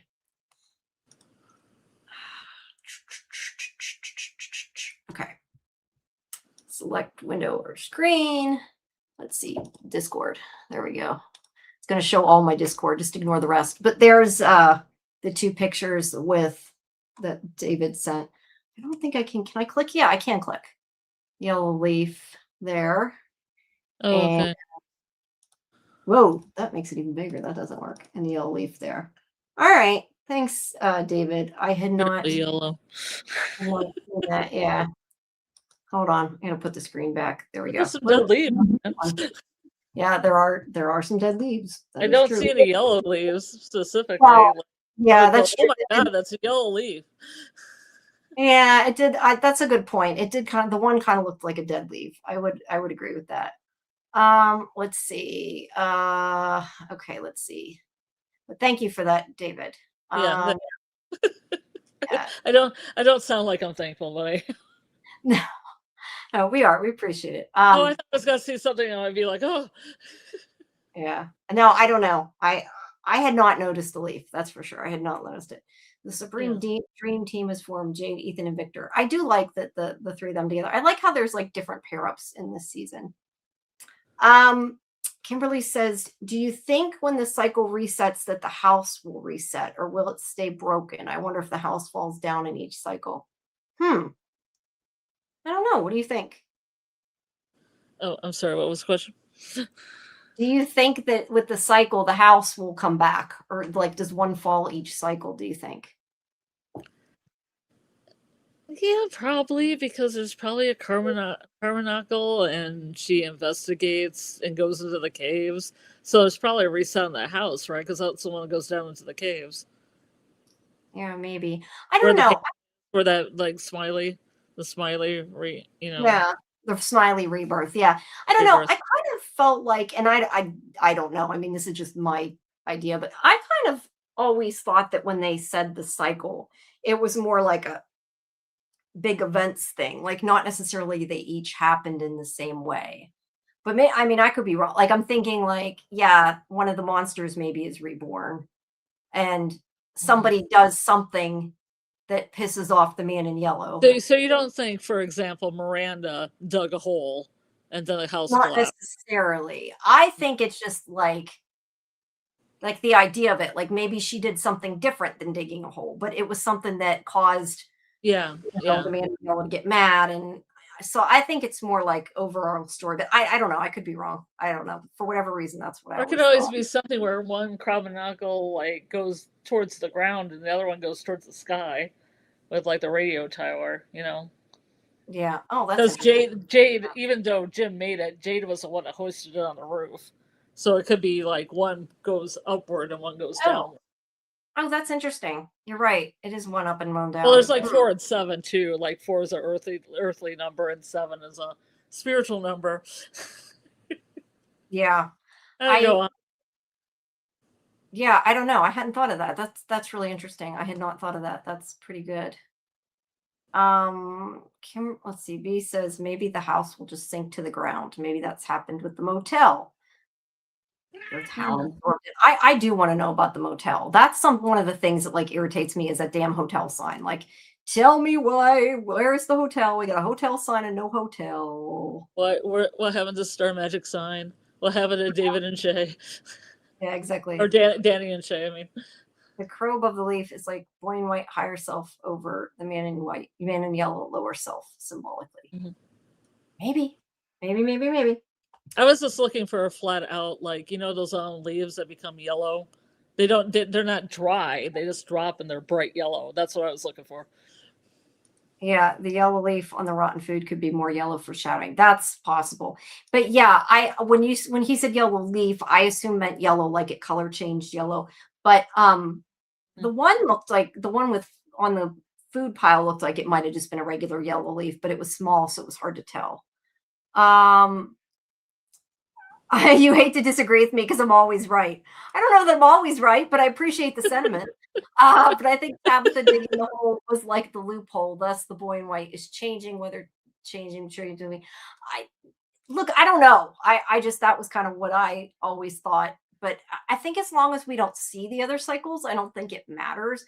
I just, for whatever reason, always thought maybe we're going to see like pieces of them, and it would be like really boring if it was the exact same thing. I think is kind of where I originally got that from. But yeah, I'm honestly not sure. I don't know. I'm just talking out of my ass. I don't know. I'm hoping we're seeing that colonial cycle because they have the call sheet for like an older colonial lady. Yeah, I remember you saying that before. See, I'm right again. Yes, Jamie's always right. No, no, yeah, I keep forgetting you told me that. I never had seen that, so I don't know. Hold on, I gotta turn my air on. I'm like dying here. I have my office is so tiny, it gets hot after a while. Yeah, I don't know, but I would like to see a flashback of that time period. Any cycle? Yeah, and I was gonna say maybe it's just a monster, but if there was a colonial monster, we would have seen him by now, right? So that can't. I don't think that would be smiling on a pilgrim hat. My dream. Yeah, somebody makes Smiley in a pilgrim hat. That's funny. Oh, yeah. Let's see. Incognito says, I thought the motel was linked to the man in yellow, meaning when he appears in a town, the building will show, but I don't think so. Well, yeah, since we haven't seen the motel yet, I'm going to say no, probably not. But hey, maybe we'll see a different time. Not colonial, clearly, because they wouldn't have, motels. But maybe when we see a different time. Colonial motel. I didn't think about it. Like, we saw 78 and we saw the Star Magic sign. Did they show where the hotel was? I didn't really pay attention if they're like to think. Not that I didn't pay attention. I didn't look to think about the fact, was there a hotel there or not? I don't know if there's actual space for it, but maybe somebody dug down through the motel into the ground and then that fell down and then they just cleared it. Maybe. No, I don't know, but it would be nice if we got to see it. And yes, David, you're correct. Let me wait till we get to that scene because we're not quite to that yet. Bill said, do you think the ballerina worked with or against the man in yellow? Yeah, I would say with. I think all the monsters are working with the man in yellow. And that's not really a monster, but well, it's a creature. Entity, yeah. Yeah, because I think he commanded the monsters to, because I like to play anyway, just to set up the thing with Jim and set up the thing with the goat. Yeah. So she would have to get. Whoops, sorry. I'm not sure if you're going in and out or I'm talking and you're stopping. I'm sorry if I'm talking over you. I'm not meaning to. Who knows? StreamYard's weird. Yeah, sorry. Oh, what was I gonna say? Now I forgot what I was gonna say. Damn it. Oh shit. I don't know. I completely lost what it was now. It was about the house. It was about the motel. It was about Oh yeah, I was saying about that. I was saying maybe if we see a flashback to 78 or something, I wonder if the motel was there. I don't know. Bill said Sophia is stirring things up, causing chaos. Also, I love the Crow Gang. Crow Gang. If you mean the actual crows? I like the crows too, if that's what you mean. Okay, let's see. Okay, I was trying to see what's next because we're not quite to the body yet. Soul Taker says there was a Super Nintendo game called Chrono Trigger where when there was a place at the end of the time and the player could choose what time they wanted to go to make changes. This is the lighthouse. Oh, cool. That sounds like a good game. I have not played that game. Let's see. Zelda Chrono Trigger and Zelda creators loved Lynch. And Soul says, what is Love Lynch? I'm guessing he means David Lynch. Yeah. The director. Let's see. Papa says Henry mentioned the hotel sign with no hotel when he first arrived. So you guys think we'll get more info on the topic. Did he? Dang. I definitely don't remember that, and I don't know why. I'm sure you're right, Papa Socks. I just don't remember him saying that. I remember us asking about it, but I don't know. Yeah, I don't know. Interesting. I did not know Zelda was inspired by David Lynch. I mean, I don't know what Chrono Trigger is, but I definitely wouldn't have thought Zelda was inspired by David Lynch. Interesting. That I did not know. Okay. So, yeah, we're almost to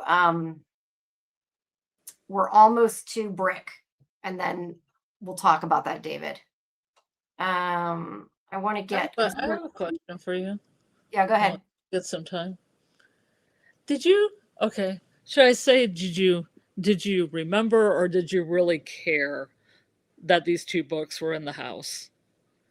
If you saw Julie like in the trailer holding the Adventures of the Great Guggenheim or whatever the name is, yeah, on the patio, would you really care about the scene, or would you just say, "Oh yeah, she has that book"? Because that's how I felt. I thought the only thing I remember was them bringing the book to Ethan when they arrived in the town, like when he had hurt his leg and they went back and got it. So did I remember that they had lost the book? No, I agree with you. We did not need to see this, really. I hadn't even thought about it. Because if they just had the two books, you'd be like, oh, they have the two books.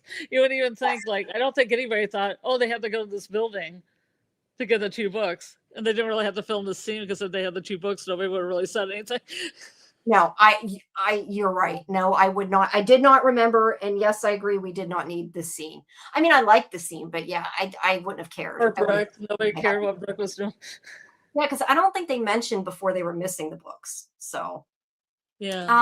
B saying Henry asked about the motel. I do remember that now that you said that. Yeah.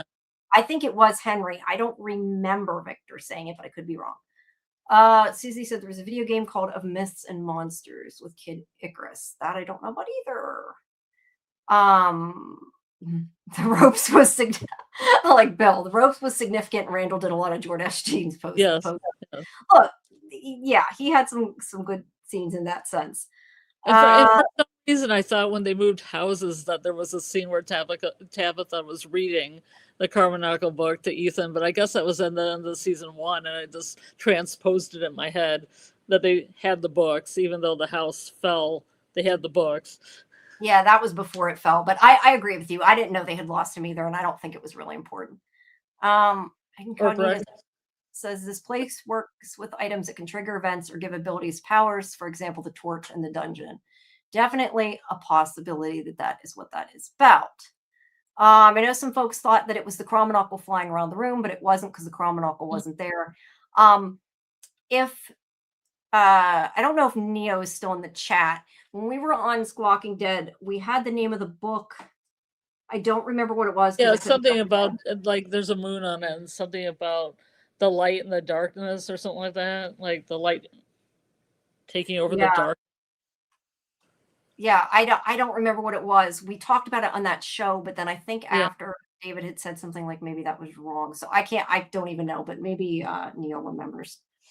Okay, we're getting off track again. Okay, so yeah, he's gonna go down in there. Then we have the church where Sophia tells him about the story of, I think it was pronounced Arkan, caused all of Israel to suffer because he offended God, and that's what she told Julie that pissed her off. Which is interesting because I think that Sophie's kind of like Babylon incarnate. Yeah, I looked it up, and it said that he pillaged the ingot of gold, a quantity of silver, and a beautiful Babylonian garment from Jericho. You know, and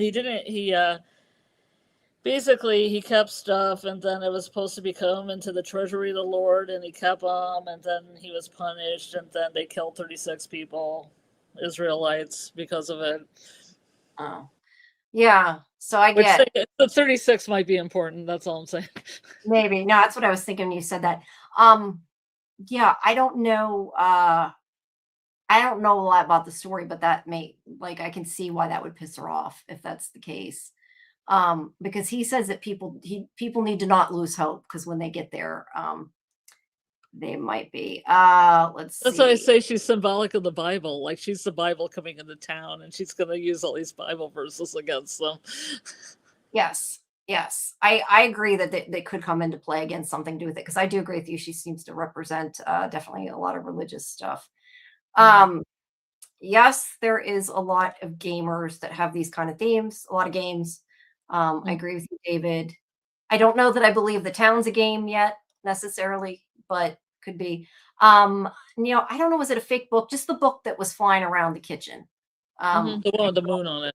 Yeah, I cannot. Somewhere when we were doing the show, I took a note and I wrote it down, and then I never found it after that. So I think Igor and Geek Academy has really high res stuff, because I could never read the title, but I can't remember what he said it was either. I thought it was just something about light and darkness, which would kind of fit the themes of the show. No, I don't know. You know, I never thought about it until now, but probably when we're doing something we need a really close recap, I should probably download the UHD version of the video. I just don't, because it takes up more room on my hard drive, so I never really bother, because I don't have a UHD monitor, but I try. Yeah, but I thought this idea of Julie's came from that scene where she saw the book flying around, but that, you know, it's kind of off screen. Yeah, we didn't get to see. I don't know. I don't even know. Like, maybe my dad's ghost or some other ghost made this book fly around, but where's the Chronicle book? Oh, I gotta go get. We didn't go back to, or they didn't go back to it. You're right. Neo said it was called How the Light Gets In. How the light gets in. Yeah. Okay. Yeah. That's interesting, though, in a title in and of itself, though, right? Like, like how the light gets in can even mean like how the good gets in, maybe, and defeats the man in yellow. Who knows? Maybe you should share that in with the other two books. Yeah, maybe they can use them together. And yeah, I couldn't find the real book either, B. I had looked for the real book. I don't think there is a real book. I think it was. I don't think any of these books are real. Now that he said that, though, I thought that Dave. I cannot remember. My memory is so bad. It looked more like a magazine than a book. I don't know, because yes, okay, I take that back, because I was thinking there was a title of a book, How the Light Gets In. There is, but whether it has anything to do with it. Well, there's also books called Lake of Tears too. Okay, that's fair. And there's also a book called The Faraway Tree or whatever too. So yeah, that's fair. Could be influenced. Maybe, I don't know. Maybe not. Yeah. Okay, so let's see. This is then they also talk about where's she gonna live. And she says she wants to live with Sarah. And he's like, that's not a good idea. And she's like, but she was kind. And he's like, you favorite that in town. Yeah. We don't know. All right. Wait, I lost. Where the hell did my picture go? There we go. Okay. So then Randall is going down in there. You can see the thing. Did we survive the crash? And where are we? I don't know. Yeah, I thought it was interesting that they put that way in front. A little callback. Yeah, I do too. But they've said that they're not dead. I kind of wondered if that was just to highlight where are we. was like a Lost joke, like an Easter egg for Oh, Lost. I haven't watched Lost. I thought it was just I know you have. a little wink and a nod to Jim's wall from season 1. Like there's Well, the yeah, wall. probably that too. I just wondered if it was a joke to Lost, because of Bender and everybody. Mhm. What is it? Way to know what the questions on the wall Jim wrote were visible in this episode. The only ones that I can see are where are we, did we survive the crash? And there's something here that says something Inigo. I honestly don't know. I can't read it. Yeah. You can't tell, but there's a list of Can't the tell. original I can only questions. see those two Yeah. questions. Connie says the book in the drawer with the lighthouse drawing is written by Bartholomew Grieve or something. Yeah. Or that's the title. I tried to look it up. I didn't find anything.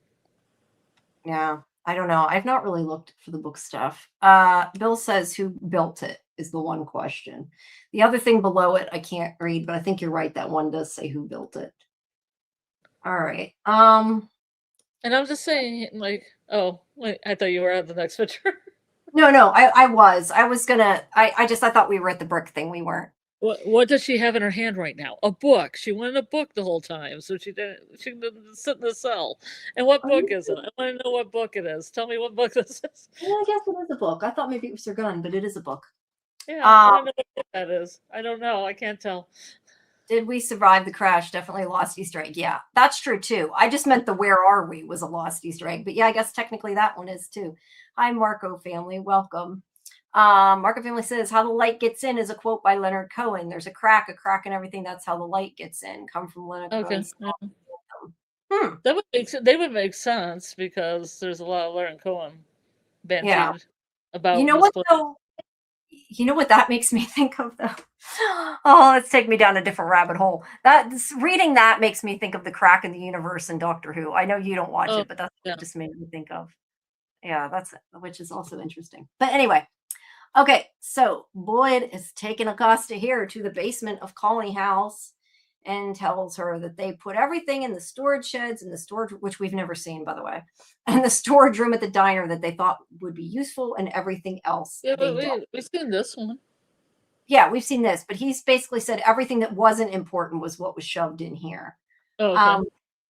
I know Fletcher said to take pictures of this. I tried, but you really can't see a lot of it because it's dark. I see a football helmet. Mm-hmm. I don't know what's over here. This weird thing with a chain on it that I don't know what it is. Yeah, I'm not sure. That looks like a bed or a chair. There's a scale. Yeah, there's things. There's an oar. Well, there's an oar. I mean, an oar. There's lots of things about boats and stuff, right? The oar could be important. So I would say that. But anyway, he wants her to catalog all this like a crime scene and develop a narrative about about the people going by the stuff. And she thinks he's full of shit, but he says it really could be important and that she was trained to do that. He wasn't. We knew he wasn't a real cop. But it could help him get out. But she doesn't believe that. She wants to know really why he's there. And this is where he admits that whoops, here's another picture, by the way, is that what you were talking about, the chain?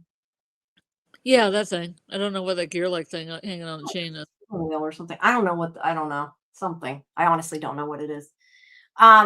This is where he admits that she reminds him of someone that he could have helped, but didn't. And that he can't change what happened, but he won't let it happen again. So clearly, this is where he's saying she reminds him of Abby, his wife. Yeah, I didn't know they had put this in the trailer until Samantha mentioned it last week. And I was like, oh, okay. Because I think it was Kimberly asked about that. And I didn't think she'd say anything about that because this was coming up. But so yeah, she's making him think of his wife, and he's having, not bad memories, I guess you don't want to say, but nightmares and remembering what happened that was painful. So it slots in there. But he does say, think about the cop that put on a badge before. And if you still want the bullet, then we'll talk. Again, I don't know that I agree, or I believe that he really will let her do it, but I guess we'll have to find out. I'm pretty excited about this. I hope that she finds cool stuff. Yeah, I do too. I hope they show us stuff. episode title is Merrily We Go. I see Mhm. Maze is saying, does anyone else think the show title is a reference to Row Your Boat, or is it just me? That is the only place I recognize similar from Merrily, Merrily, Merrily, Merrily. That's not really Merrily We Go, but I thought the same London thing. Bridge. You said this line from London Bridge. There's also London play. Bridge is falling down. Yeah, it's like London Bridge is falling down, falling down, falling down. London Bridge is falling down. Merrily. My fair lady, can you let me finish? Merrily we go around, go around, go around. Merrily we go around, my fair lady. Something like that. Okay. I said cool. roll around one time. They thought it was funny because they were referencing Kenny, but Yeah. But yeah, I don't know. There's also play Merrily We Roll Along, so it could be any of those. yeah, but I think they took that from London Bridge. No, they definitely might have. They definitely might have.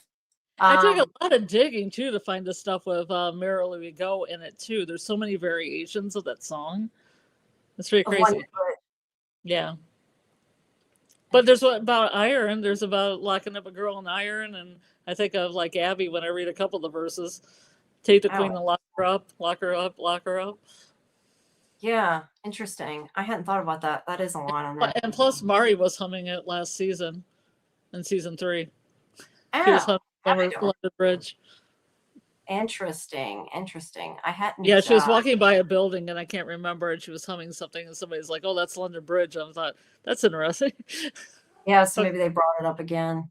Yeah. Yes. Well, it's falling down. Everybody's falling down. Yeah. Yes, everybody's falling down, right? Yes, Papa Sucks. It does have Lost vibes and Doctor Who vibe. Let's see what it says. Speaking of Lost, that Acosta basement is the first place other than the merry-go-round where I noticed the donkey wheels and they were freaking everywhere, and then there were time travel. Yeah, I don't know. That maybe that's a little bit of a reach though for me. I don't know, Susie, maybe. But yeah, it could be time travel to do with that. Let's see. Okay, we're getting like so many comments. I'm trying to go through some of these and not stopping everything. Oh, Joyce was thinking about the actual title of the show. So I guess we're talking about two different things. I thought you meant the title of the episode. I don't even remember now which one I put on the screen, but okay. Never mind. There, I found it. It was grayed out. They were talking about the title of the show too. That I don't have the answer of too.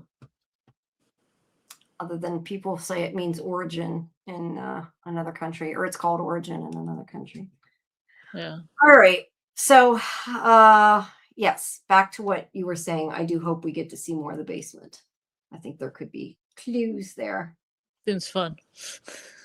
Fun. All right. So Tabitha leaves the note in Donna's room because she's not there. And then Henry comes out and if Donna was there, she just handed the note to her and just backed away? Yeah, she wasn't there. So yes, I don't know if she had been there. I don't know what she would have done. Maybe she would have talked to her. I don't know. But Henry here is following her around, says she's a bad liar because he knows something's up. So he wants to know what is up. She keeps saying she's fine. I like what he said, though. Like, whenever my kid, I forget exactly what he said, but something like whenever his kid and wife went missing, there was a lot of things he was, but never fine. Because he's right. She just lost her husband. She's not fine. It's clear she's not fine. And she is kind of a bad liar in this point. But I like it. He's basically like, okay, well, then you go, because she says she's going home. He's basically like, okay, then you go home. I'll watch you come back out, and then I'll follow you again, is sort of what he says. Yeah. But maybe when she said home, she meant like home, like Camden, right? I mean, technically, or well, that isn't home though, is it? She's not from Camden. That's she's from like Arizona. Yeah, no, I was thinking she was from Camden. There's a guitar there. I hadn't noticed that before. All right. Well, so was. I mean, she's part Miranda, right? So she was kind of. Yeah, but do you know there's always like music stuff though? I think that's where I'm saying like the cycle, like maybe one time it's a violin, one time it's a guitar. Like that's where I'm kind of meaning like it could be something similar but not exact. Well, yeah, because like people like in a colony might have different instruments. Yeah, well, that's true too. That's a good point too. All right, so either way, he is calling her a bad liar, and he intends to follow her. I did like the whole thing. Well, I could just wait till you go in your house and come back out and follow. Yeah, I know. Yeah, I love that. That's funny. Yeah. So she finally says she's trying to find a way back to the lighthouse and take her children with her, which she isn't doing. That's why this scene to me makes no sense what she does, but we'll get to that a little bit more when she gets to the Yeah, tree. I didn't really understand it. Yeah, she's not going to let him die there. And when she says the bottle tree, he says that Dale died trying, which she's like, what if it wasn't meant for him, but was meant for me? Either way, he uses the bottle tree as an excuse to go with her because he's like, I want to see the bottle tree, because it's like the one my wife made. And so, Yeah. yeah. Um, And he's gonna go. then she almost spilled the beans. Yeah, yeah. I think a lot of, like I said, I agree with you. I think a lot of that didn't make tons of sense. Yeah. I think she All should right. have just told him that. She stopped in the middle of the sentence when she was going to tell him that she was Oh, more. yeah, Yeah. yeah, yeah. She's gonna tell him about Miranda. Yeah, I don't know how well he'll take it if he knows. I don't know. He already treats her like she's his wife. Like he has that vibe. He has that feeling. He protects her. Kind of. Yeah, I hadn't really thought about it like that, but I guess could be. That's kind of a good point. Um, May says, I do like that Tabitha is a lot harder. Glad she wasn't no, no, no, no. She seems a bit more affirmative action. That's fine. I can't. Yeah, she's not saying no. She's saying yes. Um, okay, let's see. Who's dying next? Any thoughts? John Hastings, welcome. I don't know. Who do you think? I'm hoping nobody dies, but I feel like somebody's got to die soon. I don't really like answering that question because I want them all to live. That's fair. Yeah, I say a red shirt will die. That's my answer. No, I honestly don't know. I feel like Donna's going to get punched in the face by a scarecrow, but whether she dies or not is, I don't want her to die. Maybe she gets injured. Oh, Jasmine. You mean the monster Jasmine? No, I meant Donna. Oh, I thought you said Jasmine. I don't know why. No, I didn't say Jasmine. I said Donna because there's a shot of Donna in the trailer in the cabin, and they're like, "Oh yeah, Scarecrow comes in and looks like he's gonna hit her, like wind it up to hit her, because it's just like her hair, but you definitely know it's Donna's hair." Yeah, I don't know, but I don't want anything to happen to Donna. Like I said earlier, she's one of my favorite characters. I don't want anything to happen to the red shirts either. I want them to be. I don't care about the red shirts. I know you do, but I don't. Your guy, not that guy, not my red shirt. I know earlier Kimberly was saying that she thinks Henry's gonna die, but I don't know. I could see that. I could see it. I don't want to see it, but at least I think. I mean, I was kind of making a list from the recommended rewatch, and it made me feel like Ellis was gonna go from those episodes because he didn't really have like all the people. I was like, who are they focusing on? They're focusing on Donna. They're focusing on Ethan. They had every scene of Donna and Ethan together, so I thought, oh, they're fine. But they didn't have hardly any Ellis, so I thought, well, maybe Ellis is expendable, and then it would break down both Fatima and Boyd. Yeah. So maybe him. I feel like because of that, I don't know if he's expendable, but I get where you're going. I could see them doing that to break Boyd more. The other person who hasn't been in many of the previews, and the only reason this is sticking out to me is because he posted a thing on Instagram because he wasn't in the trailer, is Kenny. He hasn't been in a lot of stuff either, but I hope that isn't indicative of anything. But the showrunners love torturing that actor, so I don't know. They do. It's kind of a lot of armor. No, I was thinking there was somebody else that I was thinking. Yeah, we haven't seen Bacta either at all. No, we haven't seen Bacta. I thought she would have something to add to this whole mythology by now. Yeah, I felt like she's not a main character as much though, so I don't know if anybody. But she's in the credits though. No, she is. I just mean I feel like they're gonna kill somebody important soon, right? Like it's like Walking Dead. You know somebody's going to die every so often. I feel like nobody important. Well, Jim died, but I mean, Jim died last season, so I feel like that doesn't count. Yeah, but they dragged that out for a couple episodes. Maybe there's going to be a little bit of a quiet. Maybe. I don't know. I mean, I think Donna's going to get punched in the face around episode 5 by the Scarecrow. I hope not.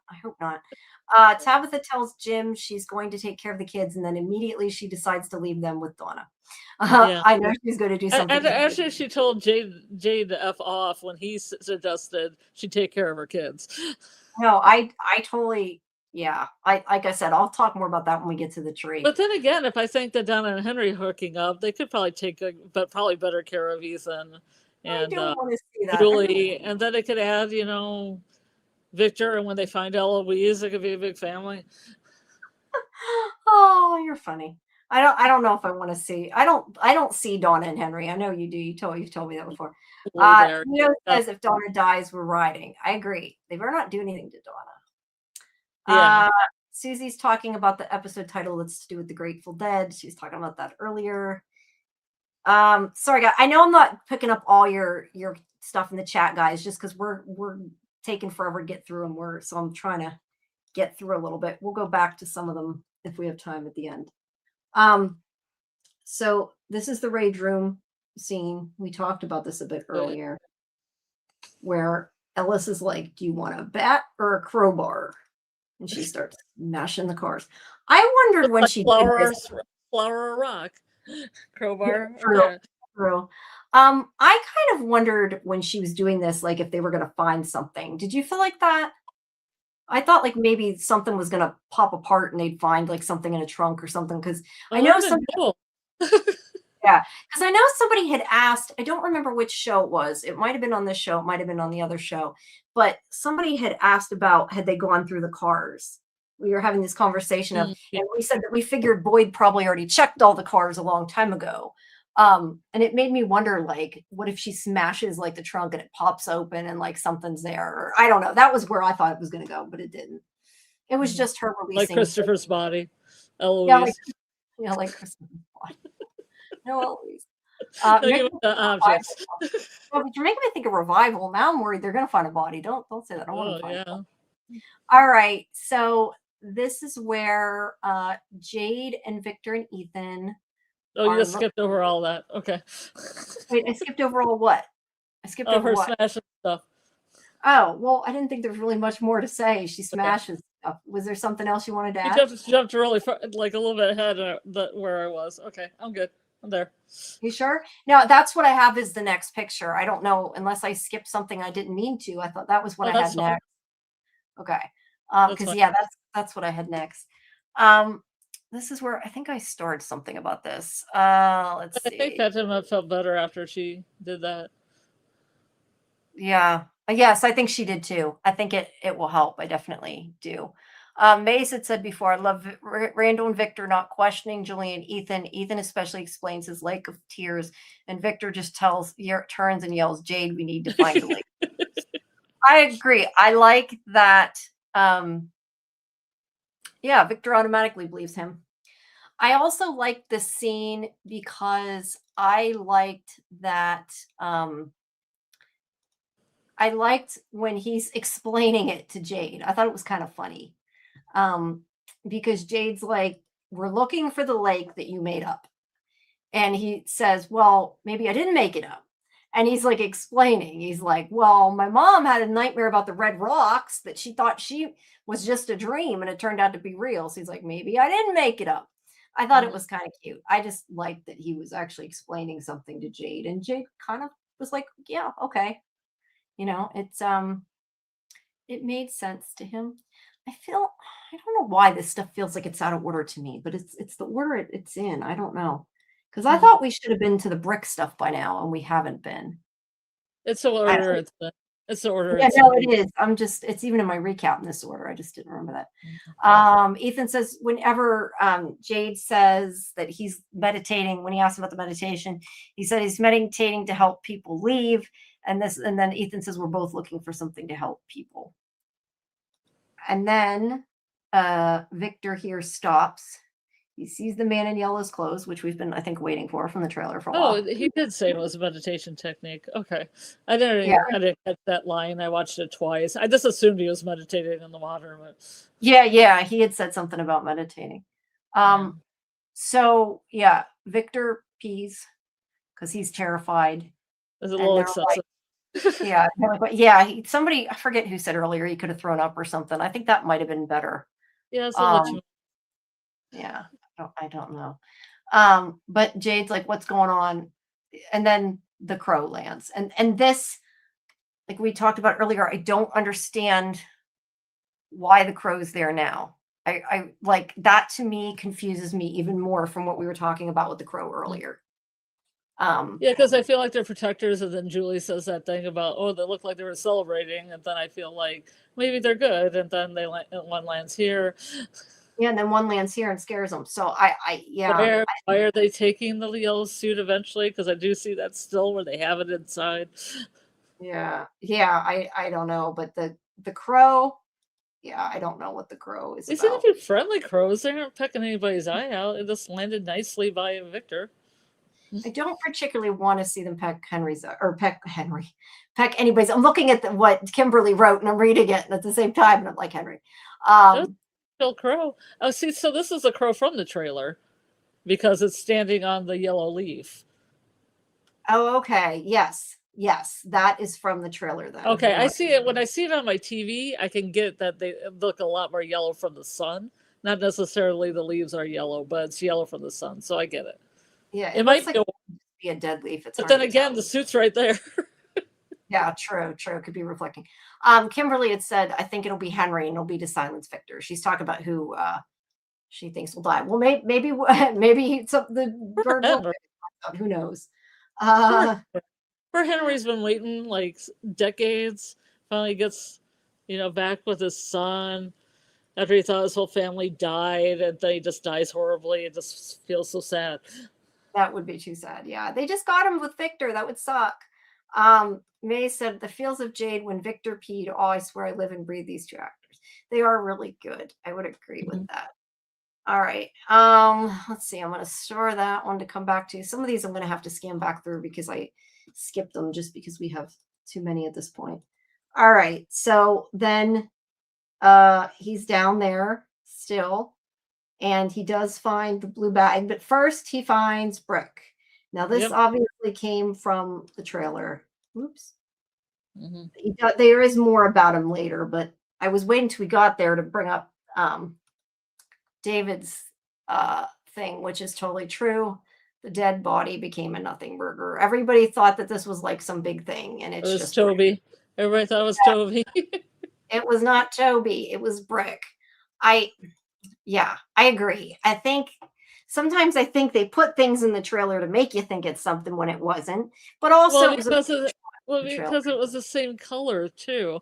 They have that shot of Jade looking at maybe Jade as a little boy, and then the shot, and you think, oh, it's all happening in the same place because it's the same coloring. It's all kind of blue and dark.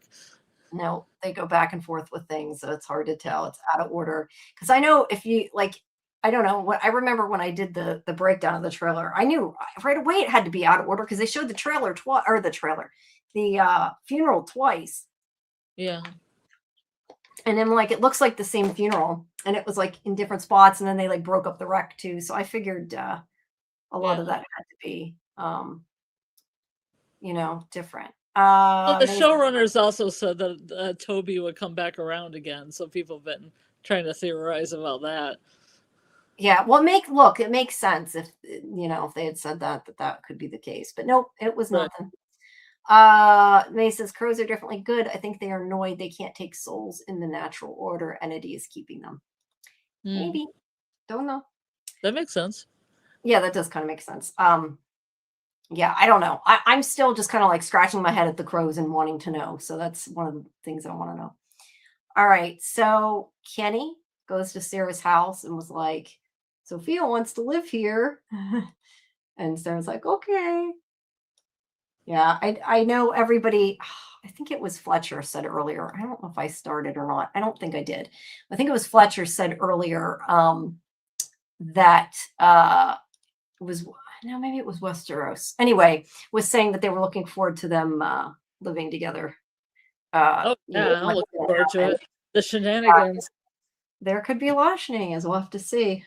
But I agree with you. Maybe Sarah could hold her own, so it might not necessarily be a bad thing. Did you see how Sarah's eyes lit up when she said, "Oh, Sophie needs to live somewhere"? She has, BBF vibes or BFF, best friends for vibes. Yeah, look, Sarah has no friends, so it actually makes sense that the man in law would pick her because she would be down with it, and it could end up a bad thing. I don't know. I had skipped this one accidentally. I'm going back to it. Kimberly, she listened about the drawings, maybe to dispose of the person who do those drawings and erase the memories. I'm not sure what that was about, but it wasn't to us anyway, so sorry. let's see. Sarah will see through her, maybe. I don't know. It would be it'd be cool if she did. We had this discussion on one of the other episodes. Who will figure it out? I think if it's anybody, I said I thought it would be Victor. I still think that, but I could see Sarah too. I don't know. Do you have any other thoughts on that? Like who you think is gonna? Because somebody's eventually got to figure it out, right? I mean, Yeah. somebody's got to figure it out. So I don't know. What do you think? Well, I mean, there was that scene where Sarah was holding her head, like she was getting voices or something. Maybe the voices tell her something's up. And Victor was always doing the counting thing, so I didn't know, maybe he counts the people and something's off, or he counts something and, Sophie doesn't fit into that. Yeah, that's a good point. Although I would think, I mean, I assume that the voices is part of the entities or whatever, though. So I would assume the voices are somehow connected to him, but I don't know. Oh, I thought she heard the voices of the dead and they were helping her. Oh, you think, well, what about before, though? Before they weren't helping her. They got her to do bad things, like they tried to get her to kill Ethan. You think that those are the voices? Because Ethan's evil. He's a man in yellow. Everybody knows that. Okay, all right. Well, the possibility that Ethan might be evil, and that no, there is a possibility. Doing a malevolent thing by killing him. It could be. You could be right there.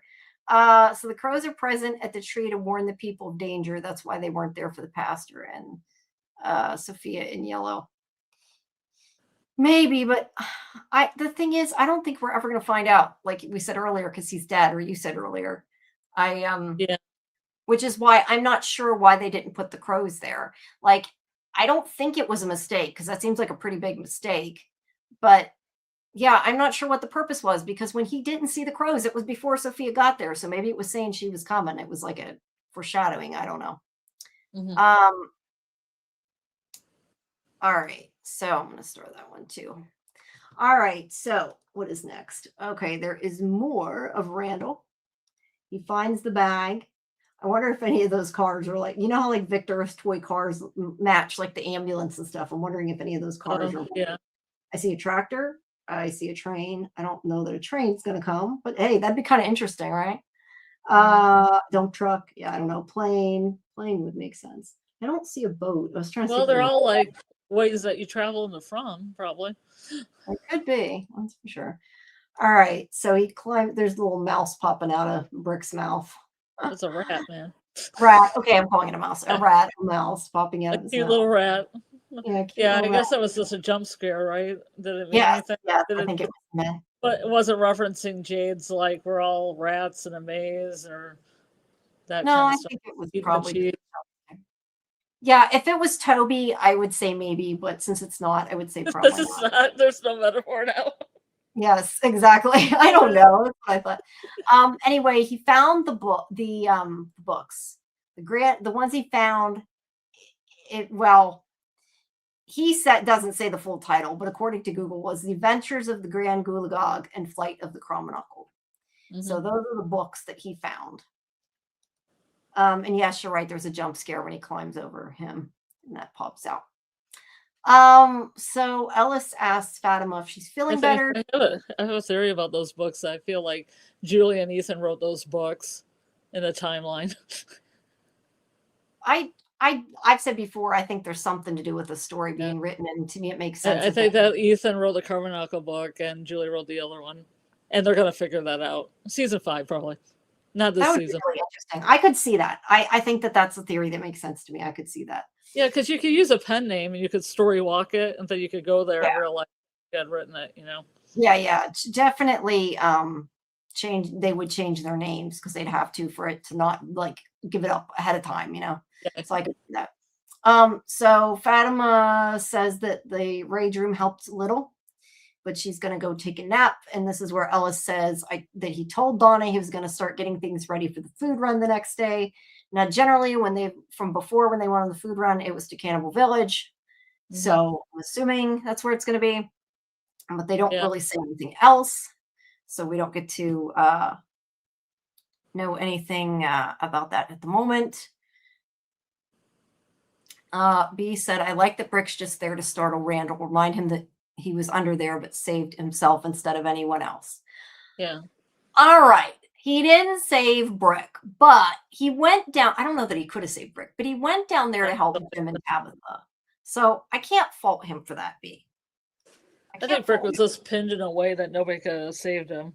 Yeah, I don't think they could have. And look, he was screaming anyway. They needed him to get to shut up so they didn't die. Like, I mean, not that that was good. Like, it was kind of bad. Died. I mean, Tom died. Yeah, it made Tom die. So, you know. Just Jim. Jim survived that. Yeah, we didn't want Jim to die. That's what mattered.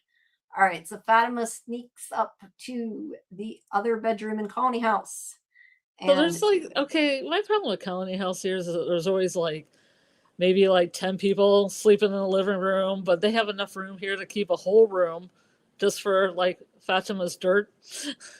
Yeah. I mean, I would think there would be a bed here and somebody be sleeping here. It's just a weird layout. Like some people get really big rooms, some people get a couple rooms, and some people all have to pile up on the couch. Yeah. I don't know. What I always think is there's probably only like a couple rooms that they're reusing for all these scenes. So it doesn't really, to me, bother me. Because I remember it looks huge though. The building looks huge. So I'm assuming it does. But I just because they said Colony House was a real place though, but I don't think, I mean, they filmed the outside the building is kind of like a facade, and then they shoot another building, this historical building in Nova Scotia or someplace. Yeah, but the interior they said they built, right? It's on soundstage, right? Or am I mixing that up? No, they filmed in a historical house. Okay, inside. Okay. House, yeah. Okay, the inside. Okay. Because what I was just wondering, but I don't know if they're actually filming in something, they might not do that. I just remember, God, decades ago, that was. Well, I mean, not that some of these rooms, Jamie, can't be sets. I'm just saying the main room with the really cool archway that people walk through. That's part of the historical house. Yeah, this could be a set. Right. You mean like the entryway and the stairs and all that? Yeah. The main part where a lot of people always are is like more of a historical. Yeah. No, what I was going to say is I wonder if there's only a couple rooms that they use, because I know I was trying to think of how long it was. Like 27 years ago. Makes me feel really, really old. When I was on the X-Files set, I remember, and it was a sound stage though. So, I mean, it would depend if these rooms are sound stages, but they like would they had like movable walls that were like modular, and they would just like move furniture in and out for certain rooms. So like, I tend to think that a lot of these rooms are like the same room and they're just changing the decorations. Like that arch there, like that looks like that could be Victor's window, right? So yeah. I kind of think that's what I think. I think there's probably not upstairs anyway, because like they all, like Ellis and Fatima live upstairs, Victor lives upstairs. But you're right, they could have taken the beds out and then put this in. Yeah, that's kind of what I figure. I mean, where it's supposed to be in the house, I don't know, but I think that they do that just because then they don't have to have as many, but who knows? Yes. They could do it one way, film all the scenes, and then do it the other way, film all the scenes. Yes. And that's what I thought, that Samantha was saying, that it was on a soundstage. That's why I was trying to remember and confused. But I think there's a good chance that is, just because I don't know, to me, I always thought that would be harder because you'd have to keep changing it back and forth, but I don't know. They did that back then 27 years ago. I'm sure they'd still do the same type of thing. I don't know. But yeah. Anyway, so I guess the key is when it's wide like this. Well, the picture I'm looking at with Elgin in the dirt, it definitely looks more like a soundstage than them all piled into parts of Colony House. It definitely are a building because they've had to shoot it around it in certain ways to get everybody in. Yeah, I think downstairs and stuff maybe more so, but there might be like one bedroom or something. It's hard to tell. Yeah. All right, so back to the bottle tree. So this is where Henry says that Victor said that that's where Miranda was going when she died, and that he took him to her grave, but doesn't think he could bear to take him to the bottle tree, which is interesting. But he says it looks like the one that was made at home, except for this, big hole in the middle of it. So if they went to the town next over the town next to them in Camden, they wouldn't have had a faraway tree. They would have just had a regular bottle tree. Yes, the one that she made at their house, I would guess so. Yeah. Oh, made at the house. because she did make one of the house, but she also made one as an installation the next town over. That's where they were headed when they got in the crash and they came back. Yes, I'm assuming if that was, I'm assuming it didn't have a hole either, or he would have said that one did or something. That it would have been I was hoping it did. Yeah, I would hope that it did too, because maybe that's where they can pop out. But yeah, I don't know. We haven't seen that. But he says that no, he says about like the one she made at home. He did say home. Okay. At home. Yeah, okay. Tabitha wants to go through it to get back to town and tells him to go back to town, but he stops her and he's like, I hope you would have realized this on your own. In other words, like, I hope you would have got some sense into you by now. Exactly. Like, now I gotta stand right in front of this tree, to keep you from going in. Yeah, but you didn't figure out the smart brain stuff yet. So he's like, you can't go through. You could end up like Dale, right? And what about Julie and Ethan? Take and care of your kids. Yeah, I know. And then she's like, well, I left Donna a note. And I love, he's like, oh, well, it's just fine because you left her a note. That would be fine taking care of my kids. It's no big deal. Yeah. But I love that because I feel like, yeah, like in that moment, we're totally Henry. Like, oh, that makes so much sense, right? Like that sarcasm. I love that because that was totally what I was thinking. Like, what the hell, dude? Like, what are you doing? And that's why I said, I know I can't like play it or say what she said until tomorrow because, like I said before, don't understand why, but it's embargoed. But tomorrow I'll have up the interview with Catalina. I asked her about this, about like why she would. Well, thank you. I always forget to look at the YouTube screen because I can't see the emojis on StreamYard, but I just saw some hearts go.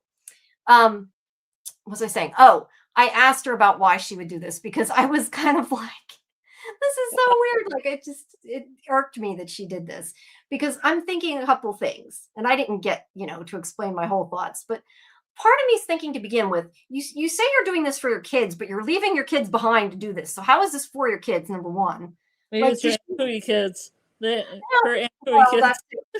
I mean, does she think that she's always going to come back to the town? Like, even if she went to the lighthouse and fell out again, like, what if she never comes back? How did that help them? That was not smart.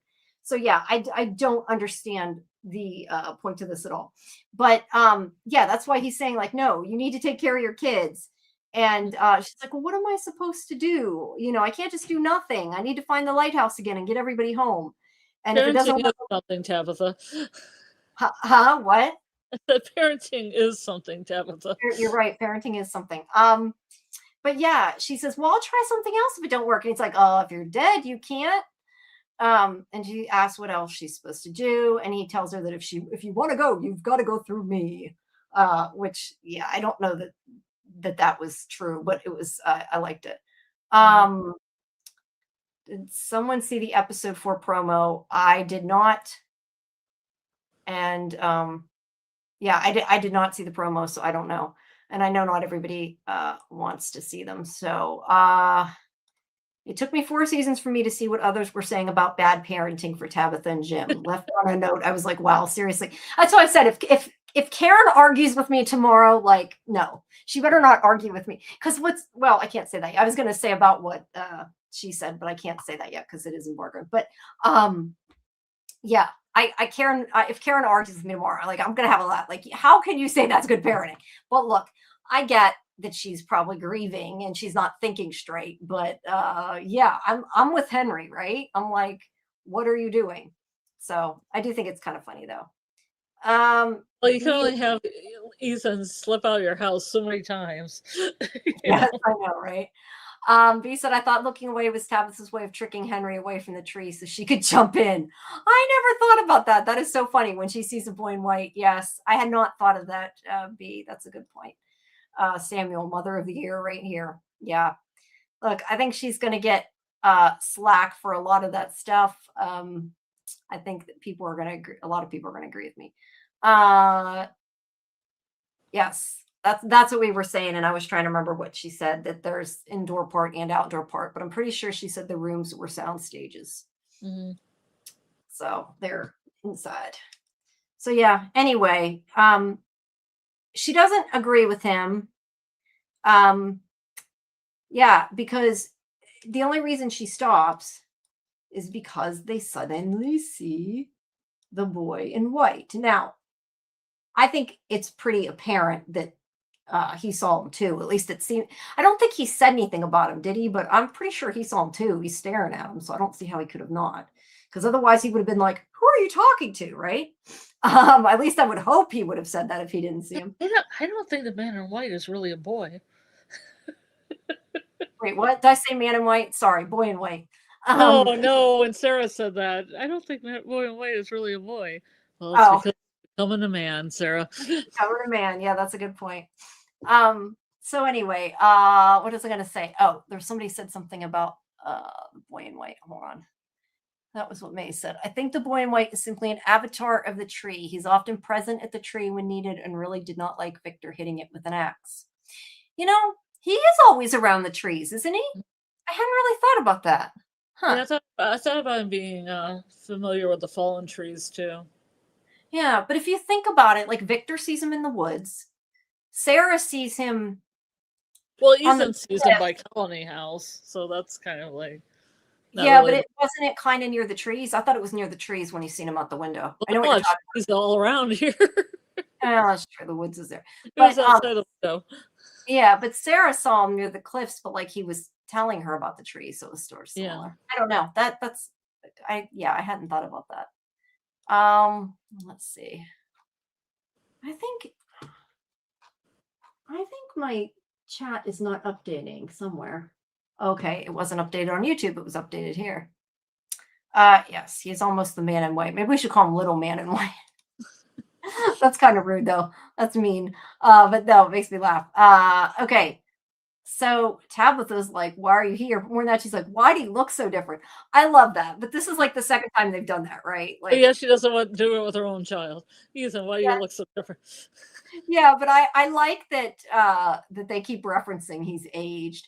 And I like that, look, the fact that they're using that in the seasons change that have a purpose. I do like that they've done that, like that they're giving it a purpose, because obviously he's old because, you know, people age, and the seasons changed because they didn't want to film in the winter.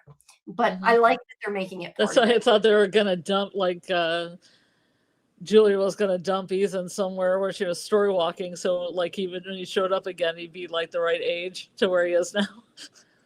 Yeah, I don't know that they'll go that far, but they could. You never know. Well, they had their chance. Yeah.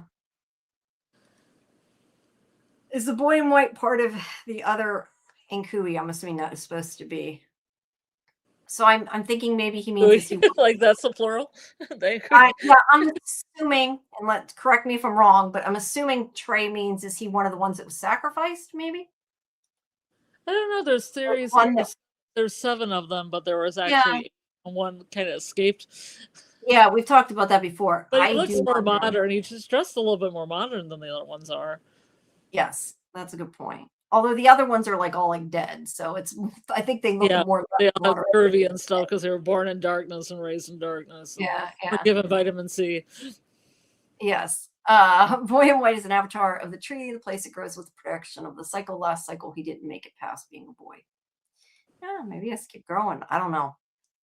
I'm sure that a lot incognito. I'm sure a lot of the places are sets. Generally on TV they are. It's easier to film there.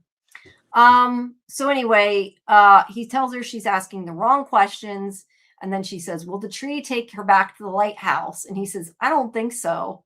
Maybe that was the right question, though. I don't know. He didn't say it was the wrong question, but I love she gets mad, though. She's like, no, like you told me it would take me there. You said that was the only way. And he's like, that was before. It was. It was before I became a man. This still makes me think of, though, that whole thing.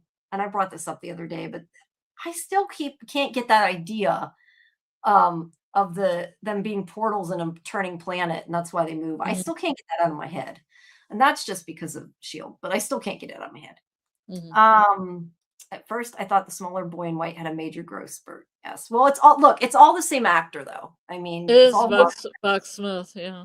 Yeah, so it's all the same kid. But look, sometimes you have to ignore it. Like Ethan's going to get taller, but I appreciate him. I guess they like Buck Smith enough to have him on. Constantly. Yeah. But yes. But I mean, to some extent, that's going to happen no matter who it is, just because they're going to get taller and older. Because the whole tall wall thing.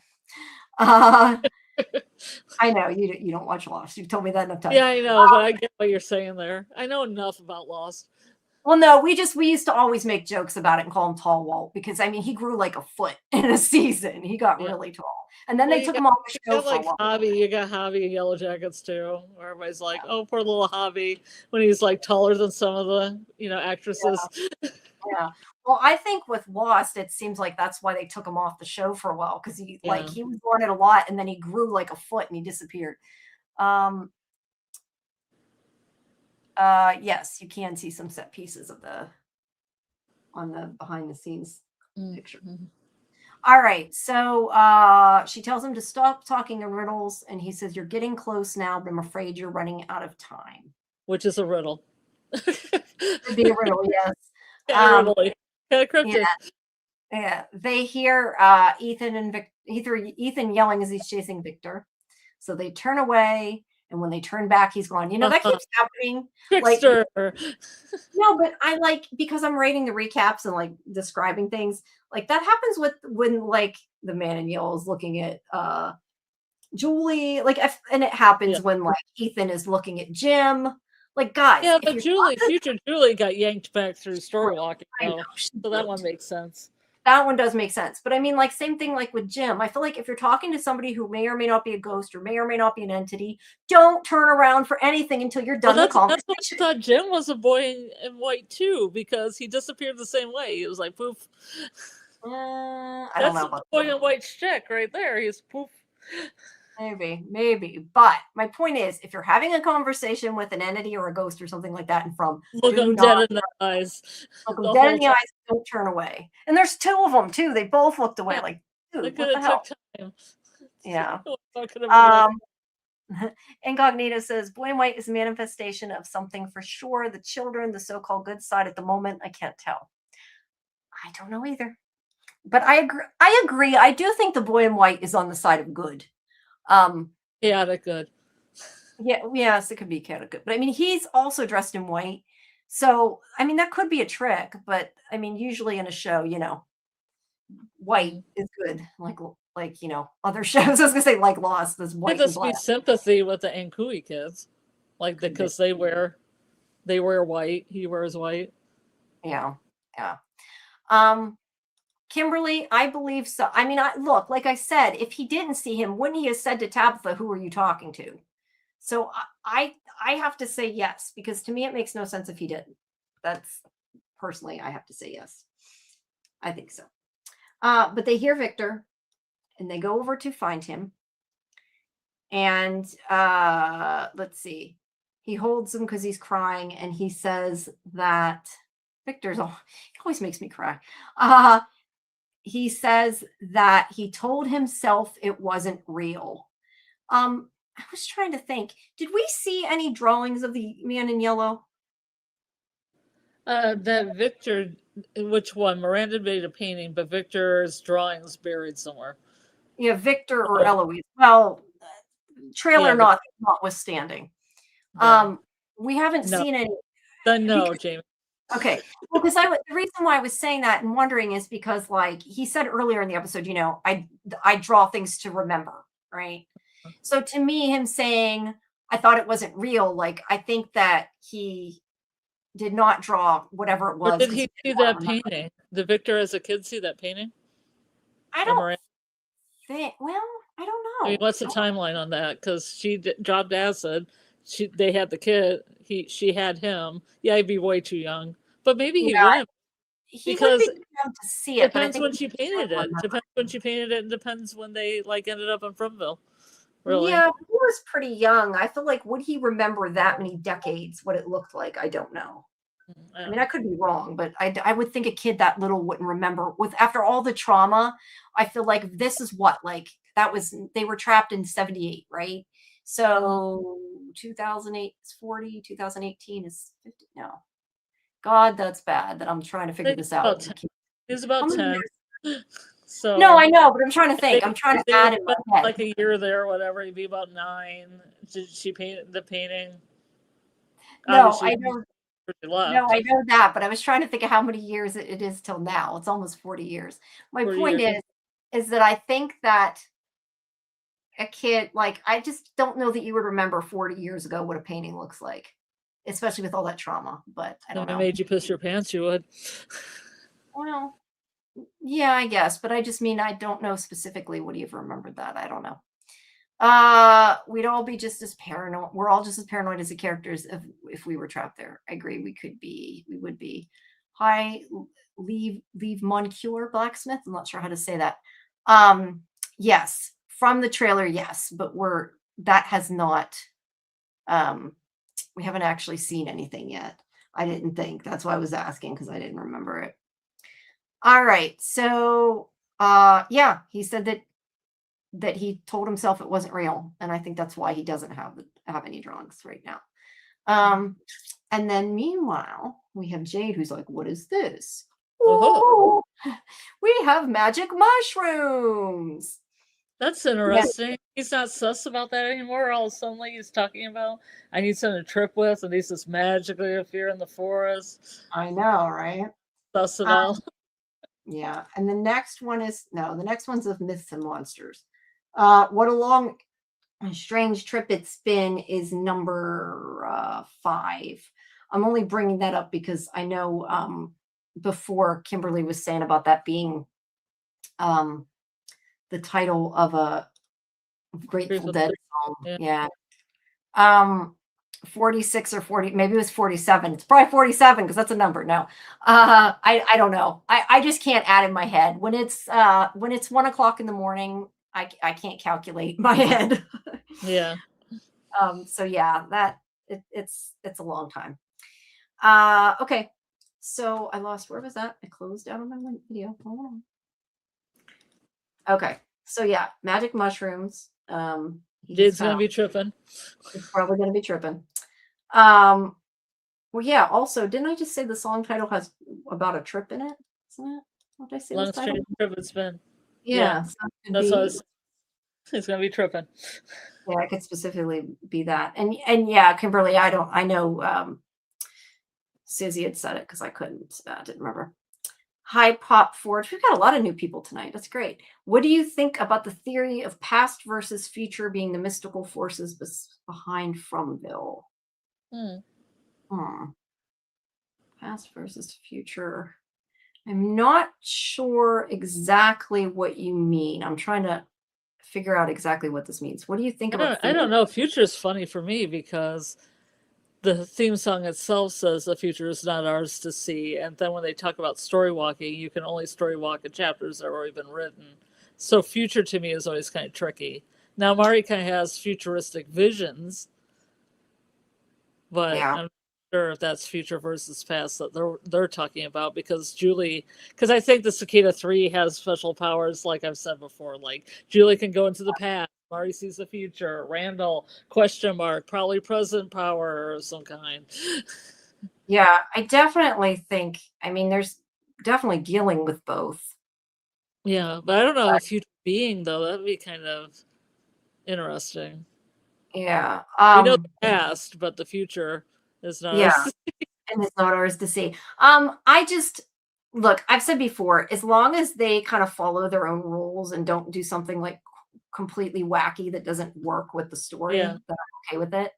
But yeah, I don't know. I don't even know. Answering that also, I want to say, I don't know if I necessarily think it's past and future though either, because if it is a story, that's not really past and future. That's like one time, like it's already written. You know what I mean? So it's not necessarily both. So I don't know. It depends how you look at it. Well, technically, if you had a book and you were story walking and the story's a book, you should be able to go to the end. Like you could be flipping through a book. You could flip to the end, but that would be the future. Right. But I mean, technically, if it's a book, then it's not really exactly the time travel. It's different. You know? Yeah, I never really thought time travel and story walking were exactly the same. Okay. Well, that's all I meant. Susie says it's Grateful Dead from the song Truckin', where they have a cartoon guy that looks like the man in yellow and the logo of the lot culture stuff. Yeah. Oh, I want to see that because I'm not sure what you mean, but I'd like to see it. Susie, if you have a picture of it. Yeah. Papa says, remember when Jade first arrived? Jade was tripping then and saw Boyd and said, "You're so beautiful," or something like that. Maybe Jade saw Boyd in his true form. I like that. That's interesting. I had not thought of that, Papa, but that's interesting. Kimberly says, I feel like this season's been putting a lot together, and I know there are several episodes I need to go back and rewatch. Oh, I always feel like there's shit I need to rewatch. Yeah. And I say that joking, but I also mean it seriously. Like, I know there's stuff I need to rewatch that I didn't. The Moncure says, I think there are different parallel layers, maybe a volume. Well, that's interesting. I hadn't thought of that. That is interesting. Random Muir says, maybe the end is open-ended to allow someone else like Ethan to write a new one. Yeah. That's so interesting. Yes. And yes, there are 2 books that they found today, The Adventures of the Grand Ulagog and Flight of the Chromonocle. I feel like, I don't know, maybe this is dumb to say, but I'm just thinking like, those are such made up words. Like, I feel like that's something Ethan would say, you know, like you said, maybe Ethan wrote one, maybe Julie wrote one, but those definitely sound like something a little kid made up. The man in yellow knows the future while the boy in white might be in charge of the force of the past. It seems to me that the man in yellow is aware of what's to come while the boy in white knows past events. That makes sense. Although, does he actually know the future though, or is it because it's a cycle is my question to that? Because I think it could be either. The future of the cycle kind of makes sense. Yeah. But is it true future or is it a cycle? I think you could look at it either way, depending. So are there 2 stories combined? Don't know. Just saying that they found 2 books. That's if I had to theorize and cook, I would say that Ethan wrote the because I think Ethan's evil. Okay, he wrote the carbon story, and then Julie has the counteract. I feel like they're the 2 playing the game. You can read it. You can. I read my From manifesto. Maybe I'll read it again. Yeah, you still need to do that on here, but you're going down with that ship, aren't you? You're never going to say that Ethan isn't the man in yellow. You're going down. I feel like everybody's saying there's 2 entities playing a game, and if they don't end up being Julie and Ethan by the end of this, I don't know. I could see that. I'll eat a hot chip. Yeah, I could see it being that, like, except the boy in white's a boy, but I guess it could still be her. But I could, unless it's like to do with cycles. But yeah, I could see the 2 of them. But the man in yellow is a whole bunch of stuff, and you know, if he can shape shift, then maybe boy in white could be Jim, or it could be something else. Maybe, you know? but to say like that the 2 of them, like Julie and Ethan, would be at the end. My only problem with that, I get what you're saying, but my only problem with that is that to me is a lot like Lost. I didn't see Lost. I know you didn't. That's why I'm explaining. I'm just saying. Yeah, but I don't want it to be like Lost, so don't say anything about Lost. Well, that's my point. That's why I'm saying I don't think that there was somebody that wrote Lost. There was a book written by somebody in Lost, and there were 2 entities playing a game, and they both wrote books, and they're both kids. No, but it's about 2 entities kind of playing against each other. There's the man in black and the man in white, and well, that's what they're doing in this show too. They didn't really change that. Well, that's why I'm saying I don't know. No, but I'm just saying that's why I think it can't be too close to that, because I don't think they're gonna. Yeah, that's what I feel like. I don't think they'll go too close to what they did. And yeah, there's 2 books, and yeah, there's 2 entities, and well, look. To be fair, I mean, evil versus good. Like good versus evil is not a new thing, right? I mean, that's a trope. Oh, that's shocking. I've never heard this before. Well, I'm just saying. So technically, good versus evil. Interesting. I don't know what it is. The show suggests multiple times that the place acts like a canvas of the trapped people's psyches, painting their fears and fueled by some mystical force. I think the mushrooms are a good sign. I think they're probably a good sign too that he's going to figure out more stuff. But what's the cost going to be?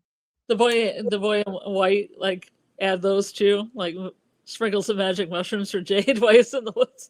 He might have. Did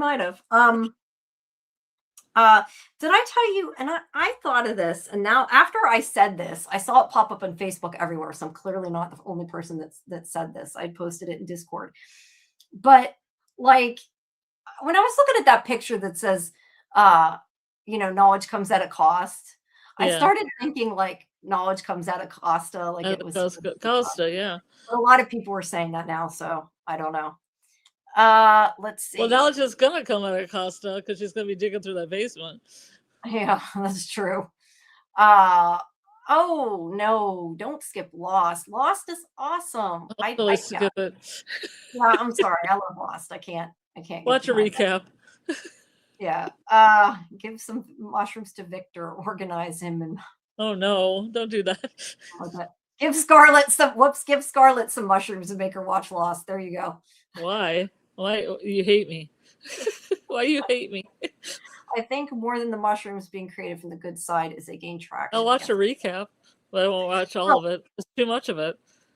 I know I there's mean, a lot. enough bits and pieces to know, like smoke monster, polar bear, blah blah blah, hatch. I get it. I get part. The thing is, I honestly think you'd like it, but I get it's a lot. I do get that it is a lot. It's just too much. Okay, the Maniel was caught off guard with a few things in this series. Tabitha digging the hole, Julie's story walking the first time, and now the crow at Jim's funeral. Wait, Julie's story walking the first time from the preview. I don't know because I haven't seen the newer trailers, so I'm not sure what that even. What with the rope and stuff? The first Yeah. time? Yeah, I don't even understand that, but I haven't watched the But trailer. it was like the man in yellow, Doug Hughes is hanging out in the background going, wow, that was a cool rope trick, girl. Yeah, I'm confused about that. I don't know. Yes, I agree they didn't finish all the stories. I would definitely agree with you there, but I mean, they cut it short, and I don't think they ever necessarily had an idea where they were going with some of it, if I'm honest, but I still liked it a lot. The mushroom is a danger to us because it can cause hallucinations. I think that's the other question is, if he does see something, is it real or is it a hallucination? Like, how much can he even trust it, right? I guess we're gonna figure that out. Yeah, if he does. Jade is trying all kinds of ways to organize a mess in his head. Heavy is the head. That is true. And I know that's the title. But Miranda saw a lot when she tripped out, so yeah, she's okay. She got it in the end. And yes, Susie, I agree. If you did in the end, well, she died in the end, so maybe not. But I agree with Susie. If you've done the Lost ARG, it makes a lot more sense. Okay, Susie posted the lyrics. If you want to read that, hold on. Let me share this again. Share screen, select window. Where did it? Discord. Okay. So Susie shared these images here of a guy that kind of looks, well, I don't know that I'd call that yellow. I'd call that green, but I see where you're going with it. We don't want to go into the trailer stuff. And there are the lyrics if anybody wants to read them. Pause and read them. Yeah, well, we're not going to do that right now, but if somebody wants to read them, they're in Discord. Okay, and guys, since I know we have a lot of new people here tonight, I don't know if you guys are members of Discord, but if you aren't, please join our Discord. It is linked there in the chat. You can get our schedule, all of our watch party information, because we have watch parties I never repeat this stuff enough, on Saturday at midnight, and again on Sunday. We had tonight at 9. These are all Eastern times that we do before our 10:30 live stream. And of course, we have our review live stream from tomorrow at 10 Eastern. And as I said earlier, we have Elizabeth Saunders' live interview coming up on June 3rd at 7. So make sure you guys join us then. And yeah, all this stuff you can always find out on Discord and when we get any updates and everything. So why is Anon in the watch party? I just noticed she's in the watch party room. I'm not sure what happened there. But make sure some party of one. Party of one, I guess. I don't know. It sometimes sticks, like people don't disconnect. It might be from before during the watch party. It didn't disconnect. But yeah, make sure you guys join Discord because it will give you updates on everything as well as when interviews and stuff come out. Because I do have Catalina's interview coming out too.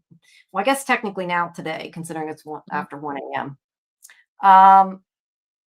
As of 8 minutes ago. Well, I'm glad that you came, Pop Forge. Thank you for coming. And yes, join Discord and you can send stuff that you have in there. It showed.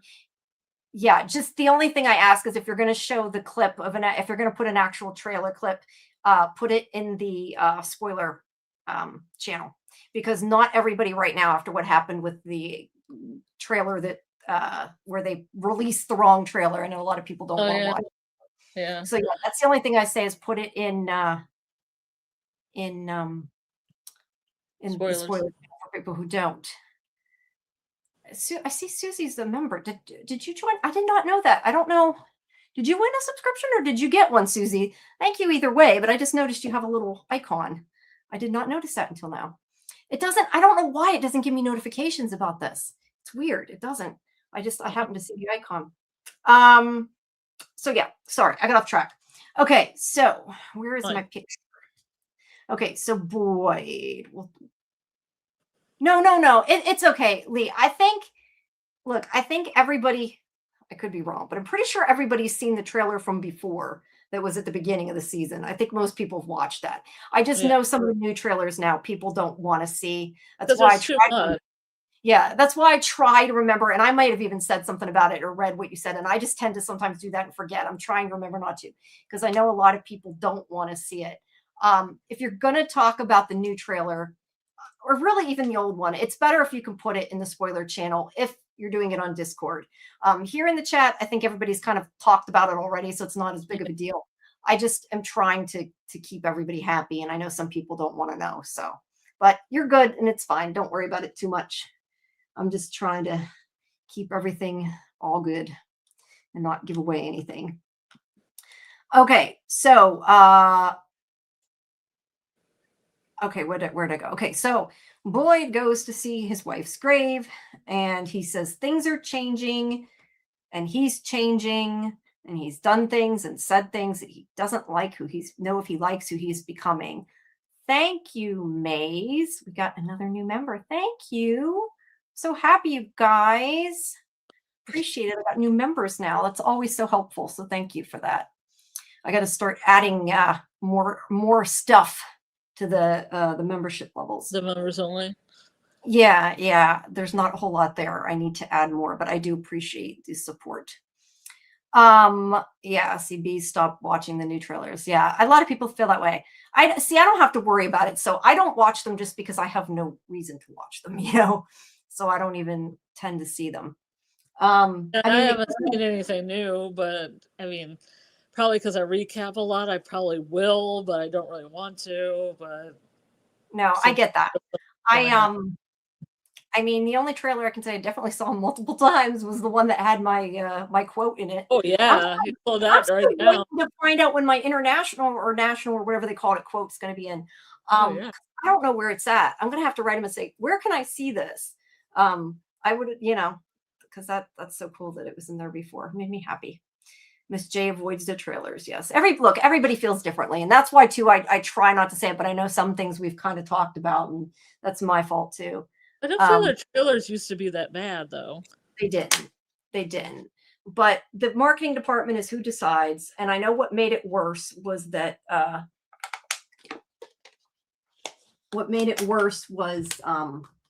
that they released the wrong one, Yeah, that's not great. That didn't help things. Yeah. Okay. I keep losing what I'm doing. Okay. So now I've lost my damn pictures. Hold on. Okay. So he sits down. I love that picture. I don't know why. I just do. I really like that. That's really nice. That field's always really pretty. It's always kind of yellowish. Yes, it's yellow. It's yellowish. He's gonna become man in yellow. Yeah. That's Ethan, but he's not Ethan. I'll explain it later. Okay. But he's not. No, I know you said about that before. Well, the rainbow sky, because the rainbow comes through when he's sitting too, like the little rainbows. When Boyd's sitting, I missed the rainbow. It's a further back shot, and I think it was also used in the trailer where he's sitting with his leg by the cross, and then he's got like a bag or something behind him, and then there's this little rainbows coming in to the bottom in the right hand corner. It's really nice. Okay, I don't think I got a shot of that. I don't think that's in any of this because I didn't notice it. Sorry about that. Hi, Phonia, I guess you say. Thanks for coming. It's on for a really long time too when he starts first talking. If anybody wants to look it up, I think it's nice. No, it is nice. I got that and then to that. I don't have any besides that. I apologize. That's Um, yeah.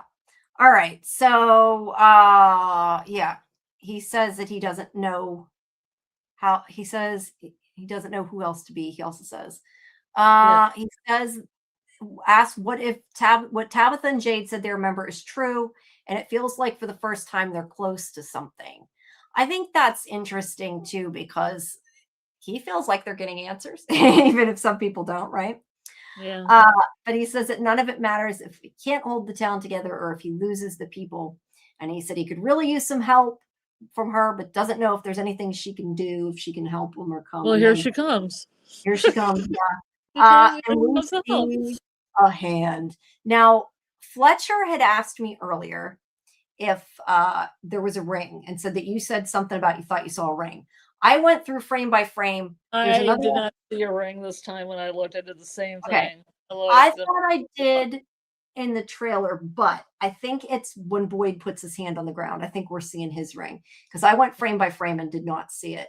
But that's a good picture. Oh, I see like the I can't think of what it's called, not bokeh, but the reflection thing. That kind of looks prismy.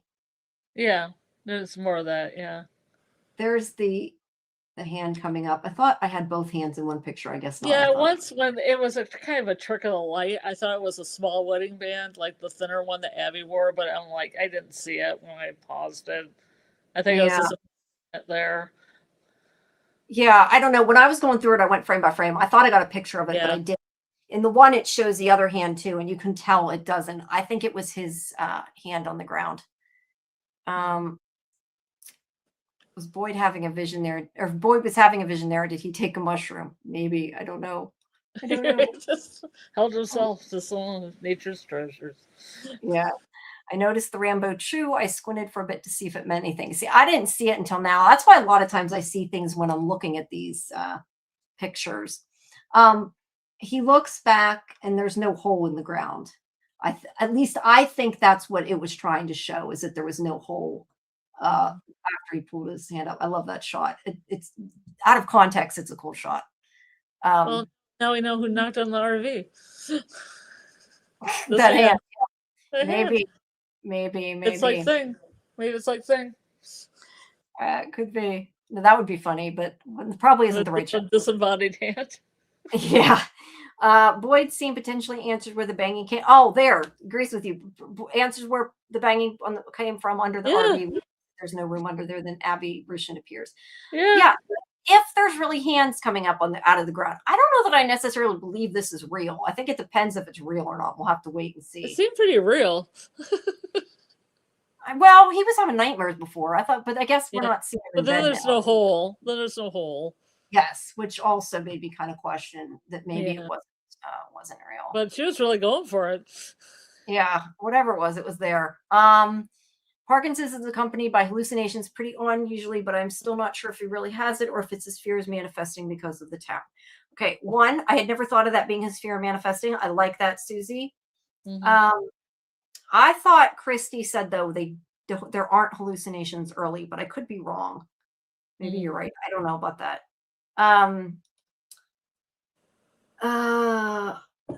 Okay, Doc says Michael, I don't know how to pronounce that. Merkin. MG. I call him MG. MG. That they would do mushrooms is coming true. It appears to be. Well, it's because they couldn't get any LSD. Yeah. Yeah, they're trying to find it though. Mushrooms really do help Parkinson's though. Well, that's interesting. Maybe it'll help them. All right. So anyway, that is the end of the episode, but we can go through. I was going to go through see what we missed in the chat. There's so many things. I know some of them we missed, but there was a lot. Okay. I'm not sure what this is about because I accidentally skipped it earlier. Some of them I meant to go back to and forgot. I think they're at the front door, but locked out, but this cycle has progressed so close now and they're kind of breached for now. Must mean about the boy in white, maybe. I don't know, Maze. Maybe remind me what that was about because I'm sorry. I thought I got all the other ones and I didn't. Being the place frees the souls for the crows to take. Long theory. I like that. That's interesting too. I do want to know more about the crows. I really do. Because it feels like the souls are somewhere. Like there's been theories that they're in the bottle tree because Sarah, when she holds her head and everything, she can hear their voices and everything, and souls might be in there. Souls might be in the birds. Yeah, definitely. I mean, it goes to the whole thing that it's kind of like a curse they need to break instead of saving people. Technically, yeah, no. Breaking the curse saves the people. Yeah. Yes, probably it should. Yeah. Wow, we've gotten a lot of people tonight. Oh yeah. Got a lot. I love it. I love it. Yes. Yes, please, Kimberly, thank you. Please like the video, subscribe to Sci-Fi-Vision, hype it if you can, and check out the From playlist that has the interviews with the cast and crew from this season and last season and season 2, actually, all 3 of them. And check out scifivision.com too, because you can find different interviews there. Let's see. What's that? I thought this pointed more to the ballerina monster being something that feeds on decay, locust, and worms. Yeah. Sorry. Oh, on the in the ground. That's interesting. I had not thought about that. Yeah, there's a lot.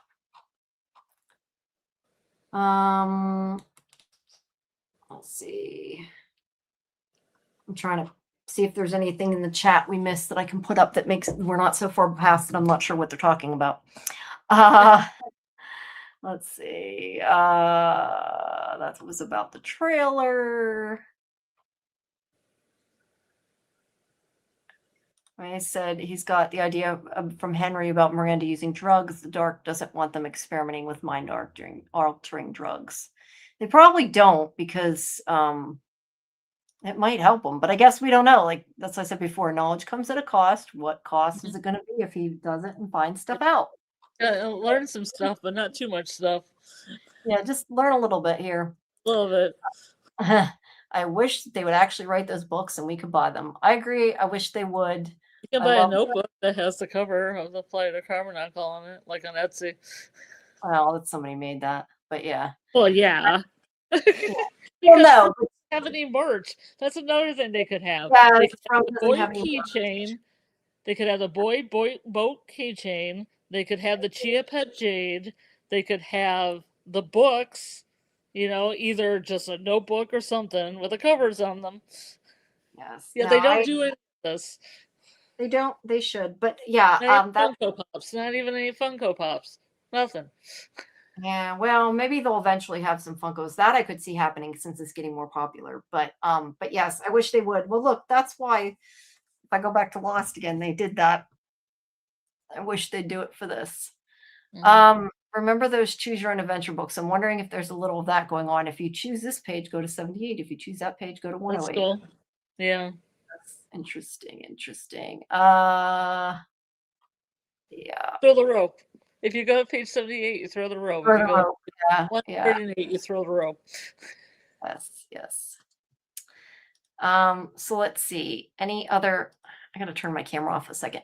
Any other theories that you guys want to talk about? I know it's getting kind of late and we don't want to stay all night, but I was seeing if there's anything else because I was thinking we could do call-ins. I didn't know if you wanted to because the only thing is if we do that, are we going to be here all night?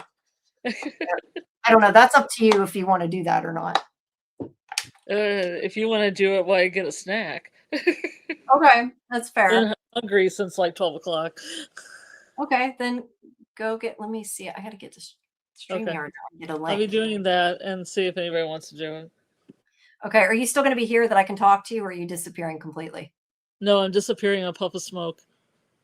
Okay. Well, no, but I'm going to be here. Okay, yeah, because I just meant I'm like a boy in white. You never know. No, I just meant so I could talk to somebody too. Yeah. Poof, poof.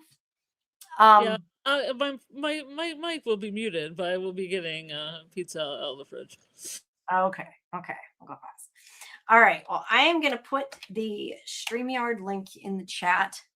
If you guys want to, if anybody wants to call in, we'll take some call-ins just so we're not here till like 4 o'clock. Can't do that. But if you have a comment that isn't going to be ours and you want to join us on the panel here, you won't get a picture because I'm not redoing the I'm not redoing the overlay. I don't have that much energy. But if you want to call in, you can. Let's see. I'm gonna look through some of these. It's hard to talk when I'm like trying to read these and see.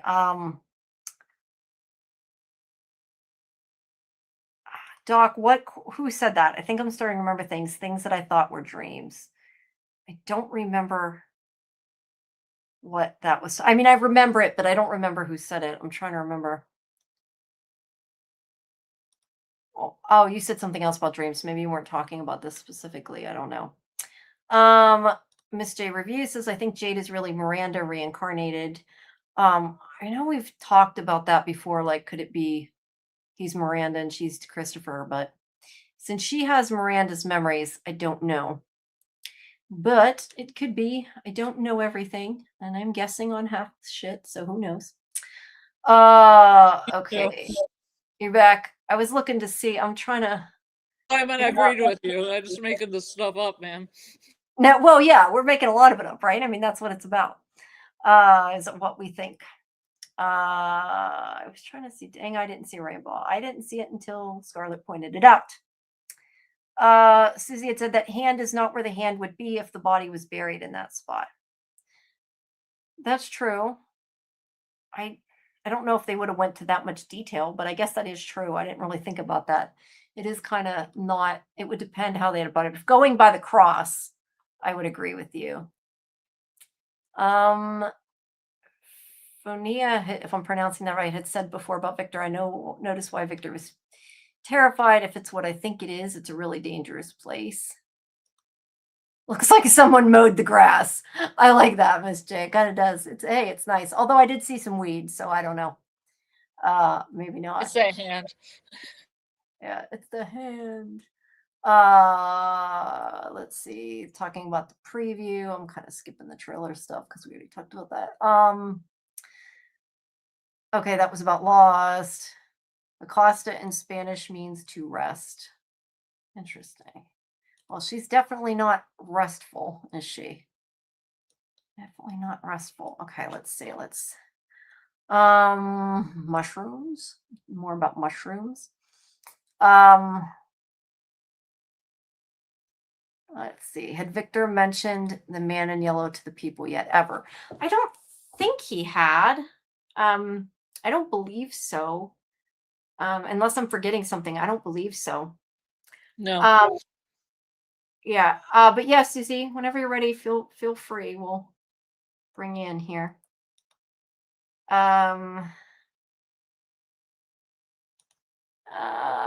We've seen numerous post incarnations of Jade and only one of Tabitha Miranda. That's a good point. We haven't really necessarily seen any specific. Yeah, I don't know. So while we're waiting, wait, hold on. Do we know, Random Mirror said, do we know if Miranda and Jade have memories of their previous life outside from? Interesting. I don't think. I mean, I don't know that I'd say no. The dreams of Herbie and the colony and the cannibal village. Yeah, where the red rocks are, but that's still inside from. I mean, I wouldn't say no, but I would say we haven't seen any, but not necessarily a no. That's how I would answer that. We can't always rely on what we are shown with memories. We didn't see Eloise until Victor remembered her. Good point. Let's see. Yeah, that's kind of what I'm saying, like maybe. Samuel said Tabitha told Jim they keep coming back here. I think she has some memories. Yeah, but are they outside? I don't know. Like I said, I don't know that we've seen that, but that doesn't necessarily mean that they haven't, I would say. Yes. Well, yeah, on YouTube. I was going to say there's more people watching if you count ones who aren't on YouTube. But yes, guys, please like the video. And like I said, please subscribe. Subscribing is important. It helps. And also going on our Discord, because you can get all the schedule, all the upcoming interviews and all that fun stuff, because I likely have another From interview next week.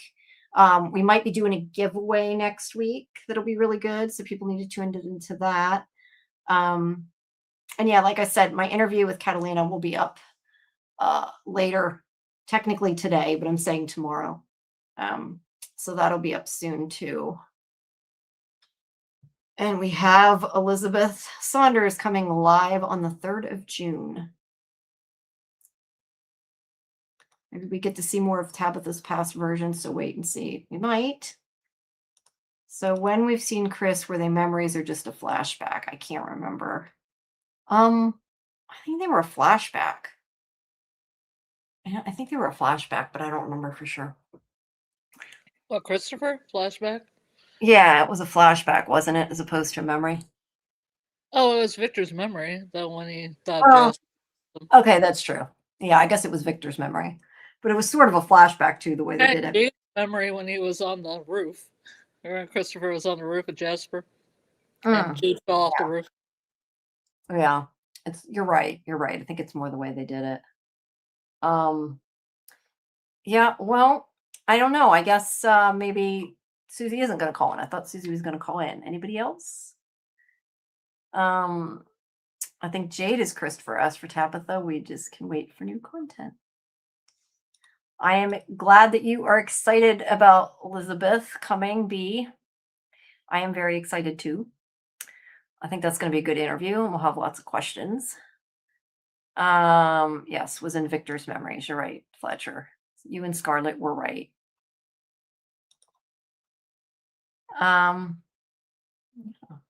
Forgot about the creepy ass doll, Jasper.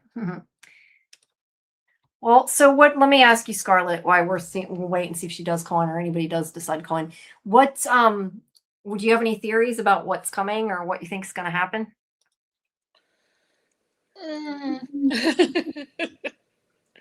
Well, they're gonna go to the lake, right? They're gonna go to Canville Village. We kind of get that. Yes. Don's gonna get punched by a scarecrow. So you say, we'll see. Whoop, there's Susie. Let me bring But Fatima's making beautiful art out of dirt. Yes, true. Hi, Susie. Welcome. Glad that you are excited about Hello. coming. Whoop. I heard Well, echo. Oh, there we go. It's Go a ahead. train. It's a train. It's the train. Maybe I should wait till it passes and then call back. No, you're okay. I don't hear it now. I heard echoing at the beginning, but I don't hear it now. So you're okay. Okay, cool. Do you have what did you say? Do you have a theory or something you wanted to? I just wanted to hang out with you guys. I have so many theories. What are y'all talking about right now? We were kind of seeing what people brought up is what I was doing since we went through the whole episode. Lucas Hartley says, very curious about what Elgin and Fatima are up to and why they're being secretive. That's a good question. What do you guys think about that? Let me ask you two that. What do you think? I have one. I got one. I think that Fatima has propagated some of the plants, or is planning to propagate some of the plants from the cabin garden, and it's going to end up with one of those potato head people coming out, and that's what's going to be burnt later on. That's interesting. My only question is, can you grow things without it being in the ground? Because that's on the floor. I don't know if you can. I don't know. Yeah. Haven't you ever had a potted plant? Okay. That's a good point. That's true. I guess that's true. I hadn't thought about it that way. You're not wrong. May says, I'm hoping the scarecrows are good protectors of the settlement and tied somehow to Tabitha. I hoped it was Sophia and not Donna in the hut, but unlikely that. Yeah, it'd be cool if Sophia got punched by a scarecrow, right? What about you, Scarlett? That would be pretty funny. It would be pretty funny. What do you think about the dirt? What do you think? I'm curious. Scar? Oh, there we go. Oh, I didn't know you asked me. Yeah, I said, what did you? Well, I already said I think she's going to make art out of it. Oh, I'm sorry. You did say that. Yeah. That's why I thought you were asking Susie. I'm sorry. No, Susie answered it. I was curious what you thought too. I'm curious what everybody thinks. What do you think the mud is for? Yes. What do you think the mud, the dirt, whatever it is? I like this though too. More likes or Fletch is sending the man in yellow or the lady in yellow. Yes. Yeah, guys, please like it. We do. It's actually not showing me there how many people liked it now. Sometimes it does, sometimes it doesn't. It's being annoying and it isn't showing me. But I do see that we have 47. Yeah, we have 47 people. It says, no, I think there's more than 47 right now, but no, there is 47 currently. That are on YouTube anyway, and only 36 people liked it. So the people that are watching it now, you didn't even like it. So everybody click like, click hype, click follow. Click the like, it takes 2 seconds. Or not even, that's an overstatement. I had another idea just now. What's that? So, okay. So Fatima is like the one that grew the green, the good at the colony house, right? Okay, so, and then we've got Jade's looking for some mushrooms, and what if that sort of like balances out to be because of it? Or, you know, she's got this green thumb for psychedelic, you know what I mean? What if it's something to do with that? Like, I don't know, this is just a tangent I just got in my brain just now. Like, you mean the what mushrooms? if it's got, yeah, like, what if the dirt project is something to do with trying to put weird mushrooms or other things like in the ground? Yeah, I don't know. We don't. Maybe she's gonna plant something. We don't know if she's gonna. Because I had this theory that, and I went through all the dates and I found a significant ones for each that mostly like. I could put it on the Discord that really matched up to like things in science, quantum physics, different things, like all the way back to like, and even one of them being that correlated with the lighthouse dates, when one of them even being like Benjamin Franklin's kite experiment, which was pretty reminiscent of what they were doing on the top of Colony House that one time, and it got struck by lightning, which is not what they were expecting, but you know what I mean. And these were all periods in science and history where it overlapped with an expansion of consciousness, and that seems to be an ongoing theme in the show, right? So what if there's something that Fatima has realized from whatever she's realized and her understanding of that world that is like, if we could get everyone to expand their consciousness all at once, maybe we could get out of here. Have everybody get high. Yeah, maybe. That could be fun. I mean, that makes a lot of sense. hear me out. Trey's in Seems to be an ongoing theme. Oh, I'm on. My bad. I didn't even know I was in. I'm going to see if I can turn my thingy off so we can see everybody. What do you think, Trey? Do you have something to add? Okay, so I had the past versus future comment in the chat about the man in yellow representing the future, boy in white representing the past. It just kind of keeps sticking out to me for some reason when I watch this. But yeah, to add, I was really just jumping in for the Tima thing. I think she's an artist. If I'm not mistaken, she's a confirmed artist like Ellis, right? I don't know. I think so. Yeah, I think so, but I'm trying to think. I think so, but I don't know. It was all him painting. Yeah. So I'm thinking that she's making a sculpture, maybe just recovering from her trauma, maybe. I don't know. And Elgin is right there with her. They're both kind of going through a traumatic type of thing.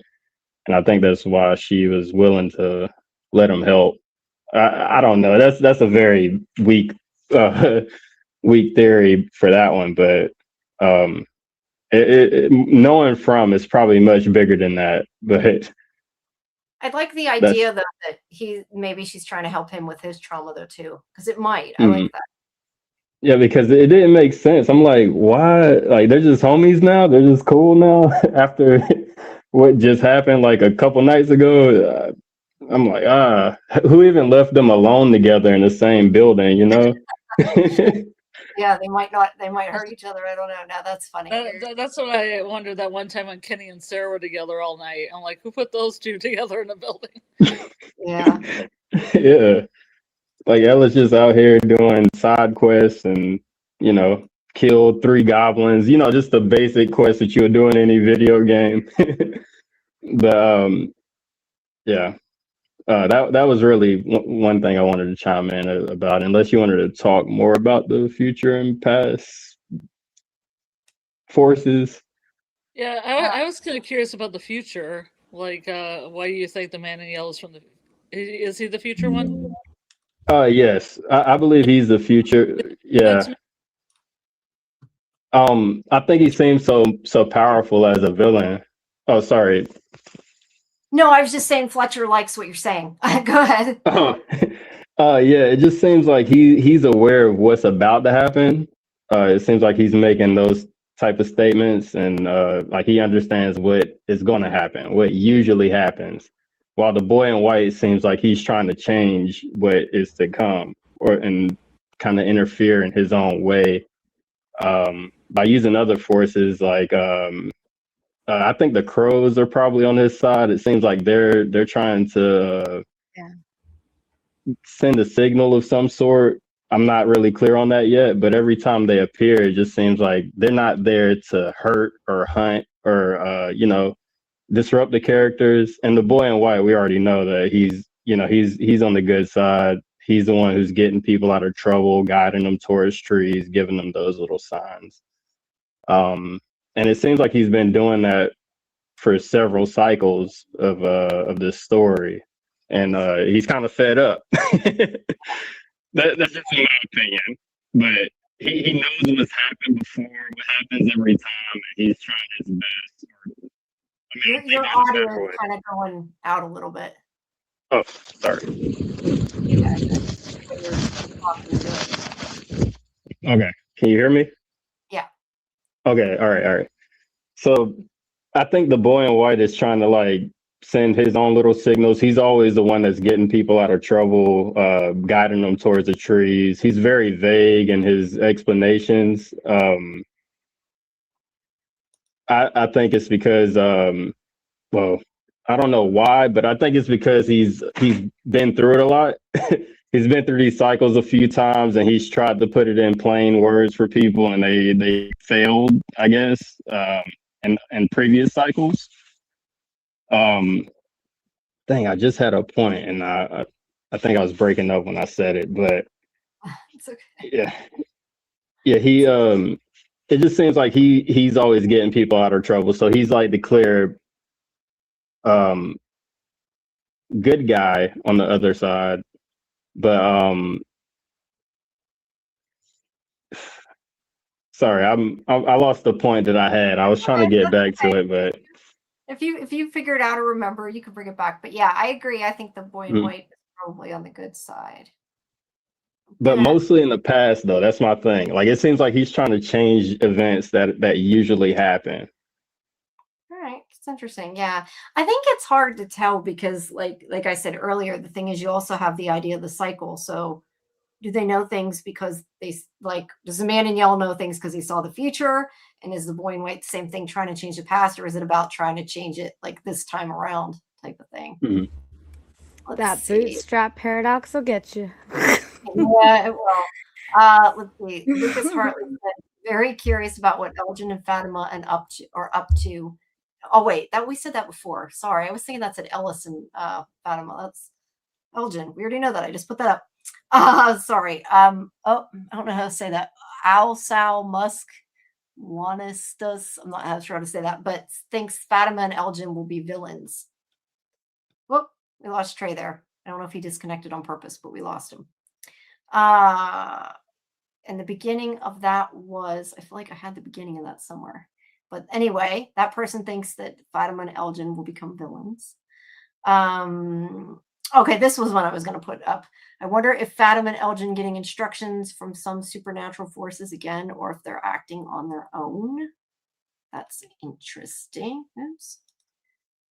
Neo says, I want to see those potato head kids, Susie. Yeah, I want to see them too. They look like potato. They look like Yukon Gold potatoes to me. Yeah, Okay. I know when I did the trailer video too, I said the same thing. I think they look like they're made out of vegetables. It's hard to tell, but they Everyone's do. calling him a Cabbage Patch Kid, but I'm like, those look like a potato head. Mr. Potato Head's children. Potato head. That works. Whoops. In a creepy He says, way. what if it's a Tilly golem? That would be funny. I don't know that we're going to see Tilly again, though. I feel like she's kind of gone, but Dieter had said, seems like Jim does the same as the boy in white. Maybe there indeed is a second layer above all this. Might be. Let's see. Leave Moncure says Fatima with her personality would look for a new purpose as self-help. I'll let Trey back in here. There you go. Sorry, I didn't mean to leave. I hit the back button. I didn't know if you disconnected or what happened. Let's see. What's this about? This is about. I agree with Randomir. I think boy in white is vague because if he says too much, it allows the men in yellow to act like they're playing a chess game, which would give away the chess game. It's an interesting. It is. I like that. No, I like that. Fletcher says we never saw Christopher with the violin, so I think Miranda was the one that played the melody at the bottle tree in her cycle instead of Christopher. Fletcher says that's a possibility. My question is, does that necessarily mean that he was Miranda? Because they could still, like, a different one play it, you know? It could be different each cycle. Let's see. I've heard some people has anybody heard some people saying that Miranda is actually Jade and Tabitha is actually the Christopher character? Because yeah, that's what I see that. It makes sense. Yeah, I can see that. The only reason I'm not sure is because Tabitha had Miranda's memories, so that kind of makes me wonder if that's possible. I don't know. That's fair. That's true because of the children in the lighthouse. That's true. Yeah, maybe the boy in white is afraid of giving knowledge because it always comes at a cost. I had not thought of that. Makes sense. Let's see. He says a golem is a soulless, obedient assistant. Man in yellow would love that. Interesting. My precious. No, I was just trying to read with my precious. Yeah, I was trying what that thing said. Yeah, I don't know. So anything else, guys? I know it's starting to get late. Knowledge comes at a costa. So that ring in the trailer's Jim's ring, right? Because it was very, like, when he was laying in the, like, interred, I guess. His ring was definitely in focus there. So it's Jim's band that Boyd finds. Can't answer that. I'll have to wait and see. I don't know. I mean, it would make sense. It could be. Let's see. Yeah, I don't know. Crap. I don't. Well, yeah, I guess I can clone it there. I was going to say because I want to turn my camera off. I don't know. Anything else, you guys, before we start to wrap up? I know it's getting pretty late. It's almost 2. But do you guys have anything else you want to add? Oh no, I appreciate you and this channel. I just found it today, so I was just scrolling through and I was like, oh yeah, right now. I'm always glad to find like a new little community. It's pretty nice. And I'm already in the Discord and everything. So I'll be joining you guys next week. Awesome. And you know, I didn't realize, I thought you were the other Trey that's in our chat. There's another Trey. I did not realize that I thought that's who that was. So now we know you're different. That's interesting. Did you win the talisman? I don't see everybody's face. I have no idea. What, Scarlett? Yeah, I'm Trey number 2. In the chat, I was Pop Forestry D. Oh, okay, okay. What, Scarlett? I couldn't hear what you said. I didn't know if he was the one that won the talisman or didn't win the talisman. No, that was the other one, the other Trey that won that. Yeah. Yeah. All right. Well, it is. Thanks for letting me come on for a minute. Sure. Maybe we'll do it again next week. And we have, don't forget, we have our From Review tomorrow at 10 Eastern. So do all over again. Everybody like and subscribe. Please like and subscribe. And we also have our Daredevil show on Thursday night.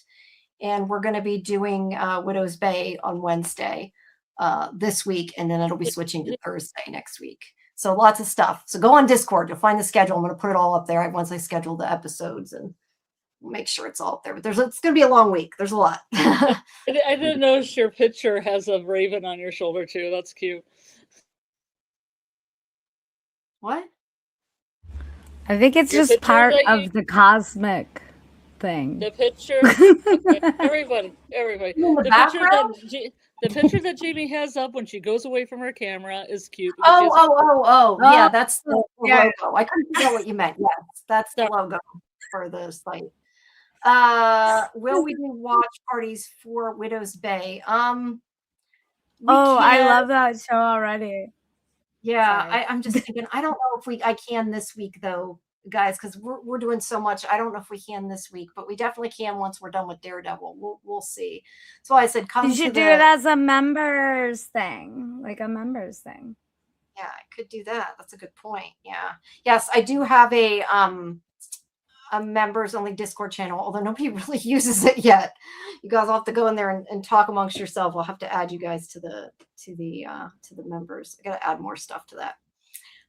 But yeah, guys, please like the video, hype it if you can, and subscribe to Sci-Fi-Vision. And like I said, please join Discord and don't forget to come back June 3rd. But first we have From Review tomorrow. So and isn't there Donna? Yep. Actress that plays Donna. Yes, Liz Saunders will be coming on June 3rd. And we'll be live and you guys can ask her your questions. And hopefully we'll have some more people soon too. I'm still trying. And like I said, my interview with Catalina, who plays Tabitha, will be up later today too. But that's not live, unfortunately. Oh. But that'll be coming. No. And there's probably going to be another one after that. But yeah, so everybody stay tuned. Thank you, everybody, for listening. It's interesting that Dieter and Just Me got the same tattoo of a bird. Did you get it from the same? I think they got it. Yeah, I was going to say, I think they got it when she was in Germany. I think that's why. Belgium? Well, maybe Belgium. I don't know. I thought it was Germany. It says Belgium in the chat. Or Belgium. Well, Belgium is Germany, right? Met in Belgium. Okay, cool. Very cool. Belgium's not Germany, Jamie. Belgium's not Germany. Belgium, yeah, Belgium's a country. Sorry. Don't listen to me. It's 2 a.m. I don't make sense. 2 a.m. Yes, I understand. They're separate countries. Yes, I know that now. They're close. Yes. They're not close. Well, yes, I'm glad you're looking forward to the interview. Leave Moncure, however you say that. And yeah, we'll be back. So just everybody stay tuned and join our Discord. And we did have over, let me see if we got more viewers now on Sci-Fi-Vision, more subscribers. I get confused between members and subscribers. We have 5 more subscribers. You guys need to subscribe. I think it says something like 70% of the people that watch lives are subscribers. So I know you ain't all subscribing. So subscribe. Why not? It's free. No, click a button. It helps me. But yeah. Yeah, and it'll let you know when we're doing cool stuff like this. Yes. Yeah, you will get notifications, which is always a good thing. And I also post the interviews and stuff, like I said, in Discord. So that is also a good thing to do. All right, guys. Well, I need some sleep, but thank you everybody for coming. Thank you, Susie and Trey, for calling in, and Scarlett. Thank you as always, for joining me. Yeah. We will see you guys tomorrow for more From, and I'll be scheduling that. I got to schedule it yet, but it'll be scheduled soon. So, all right, guys. Dreams to all my From darlings. Get some buckets of dirt, put it on your floor, make something.